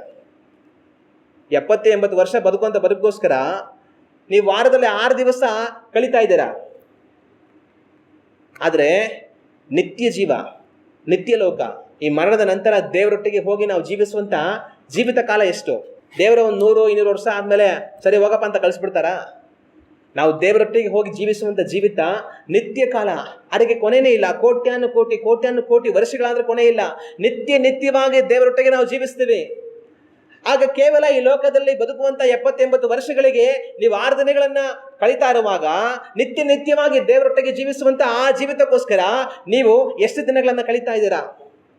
ಒಂದು ದಿವಸವನ್ನಾದರೂ ಅದಕ್ಕೋಸ್ಕರವಾಗಿ ನೀವು ಕಳೀಲಿಲ್ಲ ಅಂತಂತಂದ್ರೆ ನಿಮ್ಮಿಂದ ಪ್ರಯೋಜನ ಏನು? ಆಗ ಅದರಿಂದ ನಾವೇನ್ ಮಾಡಬೇಕು? ಸಭೆಯಾಗಿ ನಾವು ತಪ್ಪದೆ ಬರುವಂಥವುಗಳಾಗಿ ಇರಬೇಕು. ಸಭೆಯಾಗಿ ಕೂಡಿ ಬರುವಂಥದ್ದು ನಮಗೆ ನಷ್ಟ ಅಂತ ಅನಿಸ್ಬಾರ್ದು. ಸಭೆಯಾಗಿ ಕೂಡಿ ಬರುವಂಥದ್ದು ನಮಗೆ ಭಾರ ಅಂತ ಅನಿಸ್ಬಾರ್ದು. ಅನೇಕರ ಲೆಕ್ಕಾಚಾರ ಏನಂತಂದ್ರೆ, ಭಾನುವಾರನೂ ಕೆಲಸಕ್ಕೆ ಹೋಗ್ಬಿಟ್ರೆ 1,000 ಬರುತ್ತಲ್ಲ, 2,000 ಬರುತ್ತಲ್ವಾ? ಯಾರು ತಂದು ಕೊಡ್ತಾರೆ? ದುಡ್ಡು ಸಿಗಬಹುದು, ನಾಳೆ ನಿತ್ಯ ಜೀವ ಸಿಗಲ್ಲ. ನೀನು ಕೂಡಿಸಿಟ್ಟಿರೋ ದುಡ್ಡೆಲ್ಲ ಕೊಟ್ಟರು ಕೂಡ ನಿತ್ಯ ಜೀವ ಸಿಗಲ್ಲ. ಆಗ ಅನೇಕರಿಗೆ ಸಭೆಯಾಗಿ ಕೂಡಿ ಬರೋದು ನಷ್ಟ. ಅಯ್ಯೋ, ಅಲ್ಲಿ ಪ್ರೇಯರ್ಗೆ ಹೋಗಿ ಬರೋದ್ರಿಂದ ನಮ್ಮ ಕೆಲಸ ಕಾರ್ಯಗಳು ಮಾಡಿದ್ರೆ ನಮ್ಗೆ ವ್ಯಾಪಾರ ವಹಿವಾಟು ದುಡ್ಡು ಕಾಸೆಲ್ಲ ನಷ್ಟ. ಸಭೆಗೆ ಹೋಗ್ದಿರಾ ಅಲ್ಲಿ ಕೆಲಸಕ್ಕೋ ವ್ಯಾಪಾರಕ್ಕೋ ಹೋದ್ರೆ ನಾವು ದುಡ್ಡು ಬರುತ್ತಲ್ಲ. ಆದರೆ ಆ ತಪ್ಪನ್ನು ನಾವು ಮಾಡಬಾರ್ದು. ಅನೇಕರಿಗೆ ಸಭೆಯಾಗಿ ಕೂಡಿ ಬರುವಂಥದ್ದು ಭಾರ. ಏನು ಭಾರ ಅಂದ್ರೆ, ಅಯ್ಯೋ ವಾರಕ್ಕೊಂದು ದಿವಸ ರಜಾ, ಆ ವಾರಕ್ಕೊಂದು ದಿವಸನೂ ಎದ್ದು ಬೆಳಿಗ್ಗೆನೆ ರೆಡಿಯಾಗಿ ಓಡೋಡಿ ಸಭೆಗೆ ಹೋಗ್ಬೇಕಾ? ಅಯ್ಯೋ ಏನಪ್ಪ ವಾರ ಸಭೆಗೆ ಹೋಗ್ಬೇಕಾ? ಅನೇಕರಿಗೆ ಭಾರ, ಕಷ್ಟ ಸಭೆಗೆ ಬರುವಂಥದ್ದೇ. ಅಯ್ಯೋ ಅಪ್ಪ ಅನ್ಕೊಂಡು ಬರ್ತಾರೆ. ಅದು ಸಭೆಯಾಗಿ ನಾವು ಕೂಡಿ ಬರುವಂಥದ್ದು ಅಯ್ಯೋ ಅಪ್ಪ ಅಂತ ಅನ್ಕೊಂಡು ಬರೋದಲ್ಲ. ಕರ್ತನೇ ನಿನಗೆ ಸ್ತೋತ್ರ, ನಿನ್ನ ಆಲಯಕ್ಕೆ ಬರುವುದಕ್ಕೆ ನನ್ನ ಆತ್ಮ ಎಷ್ಟೋ ಉತ್ಸಾಹವಾಗಿದೆ ಅಂತ ಹೇಳಿ ನಾವು ಉಲ್ಲಾಸದಿಂದ ದೇವರ ಸನ್ನಿಧಿಗೆ ಬರಬೇಕು. ಹಲ್ಲೆಲೂಯ. ಆದರೆ ಅದು ನಮಗೆ ಭಾರವಾದ ಸಂಗತಿಯಾಗಿ ಕಾಣಿಸಬಾರ್ದು. ಅದು ಭಾರವಾದ ಸಂಗತಿ ಅಂತ ನಮಗೆ ಯಾವಾಗ ಕಾಣಿಸುತ್ತೆ ಅಂತಂದರೆ, ಕರ್ತನ ಮೇಲೆ ನಮಗೆ ಪ್ರೀತಿ ಇಲ್ಲದಿರುವಾಗ, ಕರ್ತನು ನಮಗೆ ಏನೆಲ್ಲ ಮಾಡಿದ್ದಾರೆ, ಮುಂದಕ್ಕೆ ಏನೆಲ್ಲ ಮಾಡೋದಕ್ಕಿದ್ದಾರೆ, ಅವುಗಳ ಕುರಿತಾದ ಚಿಂತೆ ನಮಗಿಲ್ಲದಿರುವಾಗ ಸಭೆಯಾಗಿ ಕೂಡಿ ಬರುವಂಥದ್ದು ನಮಗೆ ಭಾರವಾಗಿ ಕಾಣಿಸುತ್ತೆ. ದೇವರು ನಮಗೆ ಎಷ್ಟೋ ಕೃಪೆಯನ್ನು ತೋರಿಸಿದ್ದಾರೆ. ನಾವೆಲ್ಲ ಏನಕ್ಕೆ ಯೋಗ್ಯರು ಅಂತಂತಂದರೆ ಒಂದೇ ಒಂದು ಕಾರ್ಯಕ್ಕೆ ಮಾತ್ರ ನಾವು ಯೋಗ್ಯರು. ಯಾವುದಕ್ಕೆ ಅಂತಂತಂದರೆ ಅಗ್ನಿ ನರಕಕ್ಕೆ. ನಾನು ನೀವು, ದೇವರು ತನ್ನ ಕೋಪದ ನಿಮಿತ್ತ ನಮ್ಮನ್ನು ಅಗ್ನಿ ನರಕದಲ್ಲೇ ಹಾಕಿ ನಮ್ಮನ್ನು ನಾಶ ಮಾಡೋದಕ್ಕೆ ಬಿಟ್ಟು ನಮಗೆ ಬೇರೆ ಯಾವ ಯೋಗ್ಯತೆ ಇಲ್ಲ. ಆದರೆ ನಮಗೆ ಏನಾದರೂ ಇದೆ ಅಂತಂದರೆ ಅದೆಲ್ಲ ದೇವರ ಕೃಪೆನೇ. ನಿಮಗೆ ದೇವ್ರ ಕೃಪೆ ಅಂದರೆ ಏನು ಅಂತ ಅರ್ಥ ಮಾಡೋದಕ್ಕೆ ಒಂದು ಉದಾಹರಣೆ ಹೇಳ್ಕೊಡ್ತೀನಿ. ಒಂದು ಸರಿ ಏನಾಗುತ್ತೆ ಅಂದರೆ, ಒಬ್ಬ ಕಳ್ಳ ಇರ್ತಾನೆ. ಈ ಕಳ್ಳ ಏನು ಮಾಡ್ತಾನೆ, ಒಂದು ಮನೆಗೆ ಕಳ್ತನಕ್ಕೆ ಅಂತ ಹೋಗ್ಬಿಡ್ತಾನೆ. ಅವ್ನು ಕಳ್ತನ ಮಾಡಿಬಿಡ್ತಾನೆ. ಕಳ್ತನ ಮಾಡಿದ್ಮೇಲಿಂದ ಸಿಗಾಕೊಂಡ್ಬಿಡ್ತಾನೆ. ಸಿಗಾಕೊಂಡ್ಬಿಟ್ಟ ನಂತರ ಏನು ಮಾಡ್ತಾರೆ, ಅಕ್ಕಪಕ್ಕದ ಮನೆಗಳಲ್ಲಿರೋರೆಲ್ಲ ಬಂದ್ಬಿಟ್ಟು ಇಲ್ಲೊಬ್ಬ ಕಳ್ಳ ಬಂದಿದ್ದಾನೆ, ಕದ್ಬಿಟ್ಟಿದ್ದಾನೆ, ಸಿಗಾಕೊಂಡ್ಬಿಟ್ಟಿದ್ದಾನೆ ಅಂತ ಅಂದ್ಬಿಟ್ಟು ಅವರೆಲ್ಲ ಕೂಡಿ ಬರ್ತಾರೆ. ಈಗ ಒಬ್ಬ ಅಂತ ಕಳ್ಳ ಸಿಗಾಕೊಂಡಿದ್ದಾನೆ ಅಂತಂತಂದ್ರೆ ಸುತ್ತಮುತ್ತ ಜನಗಳೆಲ್ಲ ಕೂಡಿ ಬಂದ್ರೆ ಇವರೆಲ್ಲ ಏನು ಮಾಡ್ತಾರೆ, ಹಾಕ ಚೆನ್ನಾಗಿ ಹಾಕ ಹಾಕ ಹಾಕ ಅಂತಂದ್ಬಿಟ್ಟು ಎಲ್ಲ ಸರಿಯಾಗಿ ಅವನಿಗೆ ಬುದ್ಧಿಗಳು ಕೊಡ್ತಾರೆ. ಆ ಥರನೇ ಎಲ್ಲ ಜನ ಹೊಡಿತಾ ಇರ್ತಾರೆ. ಆದರೆ ಆ ಟೈಮಲ್ಲಿ ಏನು ಮಾಡ್ತಾನೆ, ಆ ಮನೆ ಯಜಮಾನ, ಯಾರ ಮನೇಲಿ ಅವ್ನು ಕಳ್ತನ ಮಾಡಿದ್ದ ಆ ಮನೆ ಯಜಮಾನ ಇರ್ತಾನೆ. ಆ ಮನೆ ಯಜಮಾನ ಏನು ಮಾಡ್ತಾನೆ ಅಂತಂತಂದರೆ, ಬಿಡ್ರಪ್ಪ ಹೋಗ್ಲಿ, ಅವ್ನು ಬಿಡ್ರಪ್ಪ, ಹೊಡಿಬೇಡ್ರಿ ಪಾಪ, ಬೇಡ ಬಿಡ್ರಪ್ಪ ಅಂತ ಅವ್ನು ನಿಲ್ಲಿಸ್ತಾನೆ. ಆಗ ಅವ್ನು ಬೀಳ್ತಾ ಇದ್ದಂಥ ಏಟುಗಳು ನ್ಯಾಯ ಅಲ್ವಾ? ಅವನಿಗೆ ಜನಗಳು ಬಂದು ಎಲ್ಲ ಸರಿಯಾಗಿ ನಾಳೆ ಬಿಡ್ತಾವ್ರೆ ಅಂದರೆ ಅದು ನ್ಯಾಯ ಅಲ್ವಾ? ಅದು ನ್ಯಾಯ. ಅವ್ನು ತಪ್ಪು ಮಾಡಿದಾನೆ, ಶಿಕ್ಷೆ ಆಗಬೇಕು. ಆದರೆ ಯಜಮಾನ ಏನು ಮಾಡ್ತಾನೆ, ಬೇಡ ಅಂತ ನಿಲ್ಲಿಸ್ತಾನೆ. ಅದನ್ನು ನಾವೇನು ಕರಿತೀವಿ, ದಯೆ. ಒಬ್ಬನು ಇನ್ನೊಬ್ಬರಿಗೆ ದಯೆ ತೋರಿಸ್ದ ಅಂತಂದರೆ ಅವನು ಆ ಶಿಕ್ಷೆಗೆ ಪಾತ್ರ. ಆದರೆ ಆ ಶಿಕ್ಷೆ ಆಗದ ಹಾಗೆ ಅವನ್ನ ಬಿಟ್ಬಿಡ್ತೀವಿ, ನಾವು ಅವನ್ನ ತಡಿತೀವಿ. ಅದು ದಯೆ. ಆದರೆ ಕೃಪೆ ಅಂದರೆ ಏನು ಗೊತ್ತಾ ನಿಮಗೆ? ಕೃಪೆ ಅಂದರೆ ಅವರೆಲ್ಲ ಬಂದು ಹೊಡಿತಾ ಇದ್ದಾರೆ, ಯಜಮಾನ ಬಂದು ಅಯ್ಯೋ ಬಿಡ್ರಪ್ಪ ಪರವಾಗಿಲ್ಲ ಅವ್ನಿಗೆ ಹೊಡಿಬೇಡಿ ಅಂತ ಹೇಳ್ತಾನೆ, ದಯೆ ತೋರಿಸ್ತಾನೆ. ಬಿಟ್ಬಿಟ್ಟು ನಂತರ ಅವನೇನೋ ಒಂದು 10,000 ರೂಪಾಯಿ ಕಳ್ತನ ಮಾಡಿದ್ದ ಅಂತ ಅಂದ್ಕೊಳ್ಳಿ. ಆ ದುಡ್ಡು ಇವನ ಕೈಗೆ ಜನಗಳು ಈಸ್ಕೊಡ್ತಾರೆ, ತಗೊಳ್ಳಿ ಸ್ವಾಮಿ ನಿಮ್ಮ ದುಡ್ಡು, ನೋಡ ಅವ್ನು ಕದ್ಕೊಂಡ್ಬಿಟ್ಟಾನೆ ಅಂತ ಅವ್ನು ಯಜಮಾನ ಕೈಗೆ ಕೊಟ್ಬಿಡ್ತಾರೆ. ಆಮೇಲೆ ಆ ಯಜಮಾನ ಅವನಿಗೆ ಹೊಡೆಯೋದನ್ನು ನಿಲ್ಲಿಸ್ಬಿಟ್ಟು ತಿರ್ಗಾ ಆಮೇಲಿಂದ 10,000 ರೂಪಾಯಿ ಅವನ ಕೈಗೆ ಕೊಟ್ಬಿಟ್ಟು ತೊಗೊಂಡೋಗಪ್ಪ, ಬದುಕೋ ಹೋಗು, ಮತ್ತೆ ಈ ಕೆಲಸ ಮಾಡಬೇಡ ಅಂತ ಹೇಳಿದ್ರೆ ಅದನ್ನೇ ಕೃಪೆ ಅನ್ನೋದು. ಅವನು ತಪ್ಪು ಮಾಡಿದ್ದ, ಆ ತಪ್ಪಿಗೆ ಶಿಕ್ಷೆ ಆಗ್ತಾ ಇತ್ತು, ಅದನ್ನು ತಡೆದಾಗ ದಯೆ. ಅದ್ರ ಕೃಪೆ ಏನು ಗೊತ್ತಾ, ಯೋಗ್ಯತೆ ಇಲ್ಲದಿರುವಂಥದ್ದನ್ನು ತಿರುಗಿ ಅವನಿಗೆ ನಾವು ಕೊಡ್ತೀವಲ್ಲ, ಅದೇ ಕೃಪೆ. ಆ 10,000 ರೂಪಾಯಿ ಪಡೆಯೋದು ಅವನಿಗೆ ಯೋಗ್ಯತೆ ಇತ್ತಾ? ಒಂದು ವೇಳೆ ನಾನು ಕೆಲಸ ಕೊಟ್ಟು ಅವನೊಂದು 10 ದಿವಸ ಕೆಲಸ ಮಾಡಿ ದಿನಕ್ಕೆ 1,000 ರೂಪಾಯಿ ಸಂಬಳ ಕೊಡ್ತೀನಪ್ಪ ನಿನಗೆ, 10 ದಿವಸ ಕೆಲಸ ಮಾಡು ಅಂತೇಳಿ ಅವ್ನು 10 ದಿವಸ ಕೆಲಸ ಮಾಡಿದ ನಂತರ ನಾನು ಅವ್ನಿಗೆ 10,000 ರೂಪಾಯಿ ಕೊಟ್ಟರೆ ಅವನ ಕೈಗೆ, ಅದು ದಯೆನೇ ಕೃಪೆನ? ಏನು ಅದು ದಯೆನೂ ಅಲ್ಲ, ಕೃಪೆನೂ ಅಲ್ಲ. ಅವನ ಕಷ್ಟಕ್ಕೆ ನಾನು ಕೊಡುವಂಥ ಪ್ರತಿಫಲ. ಅವನು ನನಗೆ ಕೆಲಸ ಮಾಡಿಕೊಟ್ಟಿದ್ದಾನೆ, ನಾನು ಸಂಬಳ ಕೊಡ್ತಾ ಇದ್ದೀನಿ. ನಾನು ಕೊಟ್ಟಿಲ್ಲ ಅಂದರೂ ಅದನ್ನು ಕೇಳುವಂಥ ಹಕ್ಕು ಅವನಿಗಿದೆ. ಯಜಮಾನ್ರೇ ನಾನು ಕೆಲಸ ಮಾಡಿದೆ, ಯಾಕೆ ಕೊಟ್ಟಿಲ್ಲ ನೀವು? ಕೇಳೋ ಹಕ್ಕಿದೆ, ಅವ್ನು ಕೇಳ್ತಾರ ನ್ಯಾಯ. ಸಂಬಳ ಕೊಟ್ಟಿಲ್ಲ ಅಂತಂದರೆ ಈ ಯಜಮಾನದು ತಪ್ಪಾಗುತ್ತೆ. ಆದರೆ ಇನ್ನು ಮಂದಿ ಕಳ್ತನ ಮಾಡಿ ಸಿಗಾಕೊಂಡು ಜನಗಳು ಹೊಡೆದು ಅವ್ನು ಹೊಡಿಬೇಡಿ ಬಿಡ್ರಪ್ಪ ಅಂತ ತಡೆದ್ರೆ ಅದು ದಯೆ. ಅದಕ್ಕೂ ಮೀರಿ ಅವನನ್ನು ಬಿಟ್ಟು ಕಳಿಸೋವಾಗ ನಿನಗೆ ಏನಾಯ್ತೋ ಏನಿಲ್ವೋ, ಕಳ್ತನ ಮಾಡಿದ್ದೀಯಾ, ನಿನಗೇನು ಅಗತ್ಯ ಆಯ್ತೋ ಗೊತ್ತಿರಲಿಲ್ಲ, ಆಯಿತು ಬಿಡು, ಈ 10,000 ರೂಪಾಯಿ ನಾನು ನಿನಗೆ ಕೊಡ್ತೀನಿ, ತೊಗೊಂಡೋಗು, ಆದರೆ ಇನ್ಮೇಲೆ ಇಂಥ ಕೆಲಸ ಮಾಡಬೇಡ ಅಂತ 10,000 ರೂಪಾಯಿನ ಅವನ ಕೈಗೆ ಇಟ್ಟು ಕಳಿಸಿದ್ರೆ ಅದು ಏನು? ಅದು ಅವನಿಗೆ ಯೋಗ್ಯತೆ ಇಲ್ಲದಿರುವಂಥ ದುಡ್ಡು. ಅದನ್ನು ಹೊಂದೋದಕ್ಕೆ ಅವನಿಗೆ ಯಾವ ಯೋಗ್ಯತೆ ಇಲ್ಲ. ಆದರೆ ಆ ಯಜಮಾನ ಕೊಟ್ಟು ಕಳಿಸ್ತಾನೆ. ಅದನ್ನೇ ಕೃಪೆ ಅಂತ ಹೇಳೋದು. ಇದನ್ನೇ ದೇವರು ನಿನಗೂ ನಮಗೂ ತೋರಿಸಿರೋದು. ದೇವರು ನಮಗೆ ಮಹಾಕೃಪೆಯನ್ನು ತೋರಿಸಿದ್ದಾರೆ. ನಾನು ನೀವು ಯಾವುದಕ್ಕೆ ಯೋಗ್ಯರು? ನಾನು ನೀವು ಯಾವುದಕ್ಕೆ ಯೋಗ್ಯರು ಅಂದರೆ ಒಂದಕ್ಕೇನೆ, ಏಟುಗಳು ತಿನ್ನೋದಕ್ಕೇನೆ. ಹಂಗಂದ್ರೆ ಅರ್ಥ ಏನು? ದೇವರ ದೃಷ್ಟಿಗೆ ನಾವು ಪಾಪಿಗಳಾಗಿದ್ದು ದೇವರ ಕೋಪಕ್ಕೆ ಗುರಿಯಾಗಿ ನಾವು ಅಗ್ನಿ ನರಕಕ್ಕೆ ಹಾಕಲ್ಪಡಬೇಕು, ಅದೊಂದಕ್ಕೆ ನಮಗೆ ಯೋಗ್ಯತೆ. ಆದರೆ ದೇವ್ರ ಕೃಪೆ ತೋರಿಸಿ ನಮ್ಮನ್ನು ಕ್ಷಮಿಸಿರೋದು ಮಾತ್ರ ಅಲ್ಲ, ತಿರುಗಿ ನಮ್ಮನ್ನು ಅವ್ರ ಮಕ್ಕಳಾಗಿ ಮಾಡಿಕೊಂಡು ನಿತ್ಯ ಜೀವವನ್ನು ಪಡೆದು ಪರಲೋಕದಲ್ಲಿ ಅವರೊಟ್ಟಿಗೆ ಅವರ ಬಲಗಡೆಯಲ್ಲಿ ಅವ್ರು ಕುಳ್ಳಿಸಿಕೊಳ್ಳುವಂಥ ಒಂದು ಅವಕಾಶವನ್ನ ಅವ್ರು ಕೊಟ್ಟಿದ್ದಾರೆ. ಅದನ್ನೇ ನಾವು ಕೃಪೆ ಅಂತ ಹೇಳೋದು. ಆಗ ದೇವರು ನಮಗೆ ಏನೆಲ್ಲ ಮಾಡಿದ್ದಾರೆ ಅನ್ನುವಂಥ ಅರಿವು ನಮಗಿದ್ರೆ ಸಭೆಯಾಗಿ ಕೂಡಿ ಬರೋದು ಭಾರ ಆಗಲ್ಲ. ಆದರೆ ದೇವರನ್ನ ಅರಿಯದಿರುವಂಥವರಿಗೆ ಸಭೆಯಾಗಿ ಕೂಡಿ ಬರುವಂಥದ್ದು ತುಂಬಾ ಭಾರ, ತುಂಬಾ ಕಷ್ಟ. ಯಾವತ್ತಾದ್ರೂ ನನಗೆ ಮೈಗೂಸಲಿಂದ ಹೋಗ್ಬಿಟ್ರೆ ಚೆನ್ನಾಗಿರುತ್ತಲ್ಲ, ಒಂದು ದಿವಸ ಸಭೆಗೆ ಹೋಗಿದ್ರೆ ಇರ್ಬೋದು, ಆರಾಮಾಗಿ ಮನೇಲಿ ಇರ್ಬೋದು. ಇನ್ನೂ ಈ ಥರ ಸುಳ್ಳು ನೆಪ ಹೇಳ್ಕೊಂಡು ಮನೇಲಿ ಇರೋರು ಇದ್ದಾರೆ. ಸುಮ್ಮನೆ ಸಭೆಗೆ ಬಂದಿಲ್ಲ ಅಂತಂದ್ರೆ ಪಾಸ್ಟರ್ ಕೇಳ್ತಾರೆ, ಯಾಕೆ ಸಭೆಗೆ ಬಂದಿಲ್ಲ ಇವತ್ತು ಅಂತ. ಪಾಸ್ಟರ್ ತಲೆನೋವು ಪಾಸ್ಟರ್, ಅಯ್ಯೋ ಕಾಲ್ಗಳೆಲ್ಲ ಫುಲ್ಲು ನೋವು ಪಾಸ್ಟರ್, ಫುಲ್ ನಡ ನೋವು ಬಂದ್ಬಿಟ್ಟಿದೆ ಪಾಸ್ಟರ್. ಎಲ್ಲ ಚೆನ್ನಾಗಿರುತ್ತೆ, ಸುಳ್ಳು ಹೇಳ್ಬಿಟ್ಟು ಮನೇಲಿರುವಂಥವ್ರು ಇದ್ದಾರೆ. ಇವರೆಲ್ಲ ಯಾರು? ದೇವರನ್ನ ಅರಿಯದವರು. ಆದರೆ ದೇವರನ್ನ ಅರಿತವರು ಆಸಕ್ತಿಯಿಂದ ದೇವಸ್ಥಾನಕ್ಕೆ ಓಡಿ ಬರ್ತಾರೆ. ಹಲ್ಲೆಲೂಯಾ. ಆಗ ನಾನು ನೀವು ಯಾವ ರೀತಿಯಾಗಿದ್ದೀವಿ ಯೋಚನೆ ಮಾಡಿ. ನಾನು ನೀವು ನಂಬಿಗಸ್ತರಾಗಿರಬೇಕು. ಯಾವ ವಿಷಯದಲ್ಲಿ ನಂಬಿಗಸ್ತರಾಗಿರಬೇಕು? ಸಭೆಯಾಗಿ ಕೂಡಿ ಬಂದು ಆರಾಧನೆಯಲ್ಲಿ ಪಾಲ್ಗೊಳ್ಳುವುದರ ವಿಷಯದಲ್ಲಿ ನಾವು ನಂಬಿಗಸ್ತರಾಗಿರಬೇಕು. ಹಲ್ಲೆಲೂಯಾ. ಇನ್ನು ಕೆಲವ್ರಿಗೆ ಏನಂತಂತಂದರೆ, ಸಭೆಯಾಗಿನೇ ಯಾಕೆ ಕೂಡಿ ಬರಬೇಕು? ನಾನು ಮನೇಲೇ ಬೈಬಲ್ ಓದ್ಕೊಂಡು ಮನೇಲೇ ಪ್ರೇಯರ್ ಮಾಡಿಕೊಂಡು ನಾನು ದೇವರಲ್ಲಿ ನಂಬಿಕೆಯಿಂದ ಮನೇಲೇ ಜೀವಿಸ್ತೀನಿ, ಸಭೆಯಾಗಿ ಬರಲೇಬೇಕನ್ನ ಅಗತ್ಯ ಏನು ಅಂತ ಯೋಚನೆ ಮಾಡೋರು ಇದ್ದಾರೆ. ಆದರೆ ಆ ರೀತಿಯಾಗಿ ಅಲ್ಲ. ನಾವೊಬ್ಬರೇ ಮನೇಲಿ ಬೈಬಲ್ ಓದ್ಕೊಂಡು, ನಾವೊಬ್ಬರೇ ಪ್ರೇಯರ್ ಮಾಡ್ಕೊಂಡು, ನಾವೊಬ್ಬರೇ ವಿಶ್ವಾಸದಲ್ಲಿ ನಾವು ಜೀವಿಸಿ ದೇವರ ಹತ್ರಕ್ಕೆ ಹೋಗ್ಬಿಡ್ತೀನಿ ಅಂತ ಹೋಗೋದಕ್ಕೆ ಸಾಧ್ಯ ಇಲ್ಲ. ನಾವು ಸಭೆಯಾಗಿ ಕೂಡಿ ಬರಬೇಕಾಗಿರುವಂಥದ್ದು ಅಗತ್ಯ. ಯಾವ ಕಾರಣಕ್ಕೆ? ಒಂದ್ಸಲಿ ಒಂದು ಸೇವಕರು ನಾವು ಯಾವ ಕಾರಣಕ್ಕೆ ಸಭೆಯಾಗಿ ಕೂಡಿ ಬರಬೇಕಂತ ಹೇಳಿ ಒಂದು ಉದಾಹರಣೆ ಜೊತೆಗೆ ಅವ್ರು ವಿವರಿಸ್ತಾ ಇದ್ರು. ಏನು ಅಂತಂದರೆ, ಈಗ ಈ ಸೌದೆ ಇಟ್ಬಿಟ್ಟು ಒಲೆ ಅಂಟಿಸ್ತಾರೆ. ಹಳ್ಳಿಗಳ ಕಡೆ ಎಲ್ಲ ಹೋದರೆ ಒಂದು 5-6 ಸೌದೆ ಇಟ್ಬಿಟ್ಟು ಒಲೆ ಅಂಟಿಸ್ತಾರೆ. ನೀವು ನೋಡಿರ್ತಾರೆ ತಾನೆ, ಅದೆಲ್ಲ ಸೌದೆ ಎಲ್ಲ ಚೆನ್ನಾಗಿ ಉರಿತಾ ಇರುತ್ತೆ. ಈಗ ಆ ಒಂದು 5-6 ಸೌದೆಗಳಲ್ಲಿ ಒಂದು ಸೌದೆ ತೆಗೆದುಬಿಟ್ಟು ಈ ಕಡೆ ಪಕ್ಕದಲ್ಲಿ ಇಟ್ಬಿಡಿ, ಏನಾಗುತ್ತೆ? ಒಂದು ಸ್ವಲ್ಪ ಹೊತ್ತಾದ್ಮೇಲೆ ಆ ಸೌದೆ ಹಾರಾಗುತ್ತೆ. ಆದರೆ ಒಲೆಯಲ್ಲಿರುವಂಥ ಸೌದೆಗಳೆಲ್ಲ ಏನಾಗ್ತಾ ಇರುತ್ತೆ? ಅವೆಲ್ಲ ಉರಿತಾನೆ ಇರುತ್ತೆ. ಆದರೆ ಅಲ್ಲಿಂದ ತೆಗೆದು ಒಂದನ್ನು ಆಚೆ ಇಟ್ಟರೆ ಸ್ವಲ್ಪ ಹೊತ್ತಿಗೆ ಏನಾಗುತ್ತೆ? ಅದು ಆರೋಗುತ್ತೆ. ಅದೇ ರೀತಿಯಾಗಿ ವಿಶ್ವಾಸಿ ಕೂಡ ನಾನು ಸಭೆಯಾಗಿ ಯಾಕೆ ಕೂಡಿ ಬರಬೇಕು, ನಾನು ಮನೇಲೇ ಪ್ರೇಯರ್ ಮಾಡಿಕೊಂಡು ಮನೇಲೇ ನಾನು ಬೈಬಲ್ ಓದ್ಕೊಂಡು ನಾನು ದೇವರಲ್ಲಿ ವಿಶ್ವಾಸದಿಂದ ನಾನು ಜೀವಿಸ್ತೀನಿ, ದೇವ್ರ ಹತ್ರಕ್ಕೆ ಹೋಗ್ಬಿಡ್ತೀನಿ ಅಂತ ಅನ್ಕೊಳ್ಳೋದಕ್ಕಾಗಲ್ಲ. ನಾವು ಸಭೆಯಾಗಿ ಕೂಡಿ ಬರುವಾಗ ಒಬ್ಬರಿಂದ ಒಬ್ಬರು ಬಲವನ್ನು ಹೊಂದ್ಕೊಳ್ತೀವಿ. ಆ ಒಲೆಯಲ್ಲಿ 5-6 ಸೌದೆಗಳಿಟ್ಟಿರುವಾಗ ಒಂದು ವೇಳೆ ಒಂದು ಸೌದೆಗೆ ಬೆಂಕಿ ಅದಕ್ಕೆ ಸರಿಯಾಗಿ ಬಿದ್ದಿಲ್ಲ ಅಂದ್ರೂ ಕೂಡ ಅದ್ರ ಪಕ್ಕದಲ್ಲಿರುವಂಥ ಸೌದೆಯಿಂದ ಅದು ಹತ್ತಿ ಉರಿಯುತ್ತೆ. ಆದರೆ ಅದನ್ನ ತೆಗೆದು ದೂರ ಇಟ್ಬಿಟ್ರೆ ಏನಾಗುತ್ತೆ? ಒಂದು ಸ್ವಲ್ಪ ತಾಳ್ಮೆ ಆರೋಗುತ್ತೆ. ಆದರೆ ಅದು ಆರೋದನ್ನು ಅದಕ್ಕೆ ಅಂಟಿಸೋದಕ್ಕೆ ಬೇರೆ ಯಾವುದೇ ಬೆಂಬಲ ಇರಲ್ಲ. ಆದರೆ ಒಲೆ ಒಳಗಡೆ ಇದ್ದರೆ ನಮ್ಮ ಬೆಂಕಿ ಸ್ವಲ್ಪ ಕಮ್ಮಿ ಆದ್ರೂ ಬೇರೆಯವ್ರ ಬೆಂಕಿಯಿಂದ ನಾವು ಹತ್ಕೊಂಡ್ಬಿಡ್ತೀವಿ.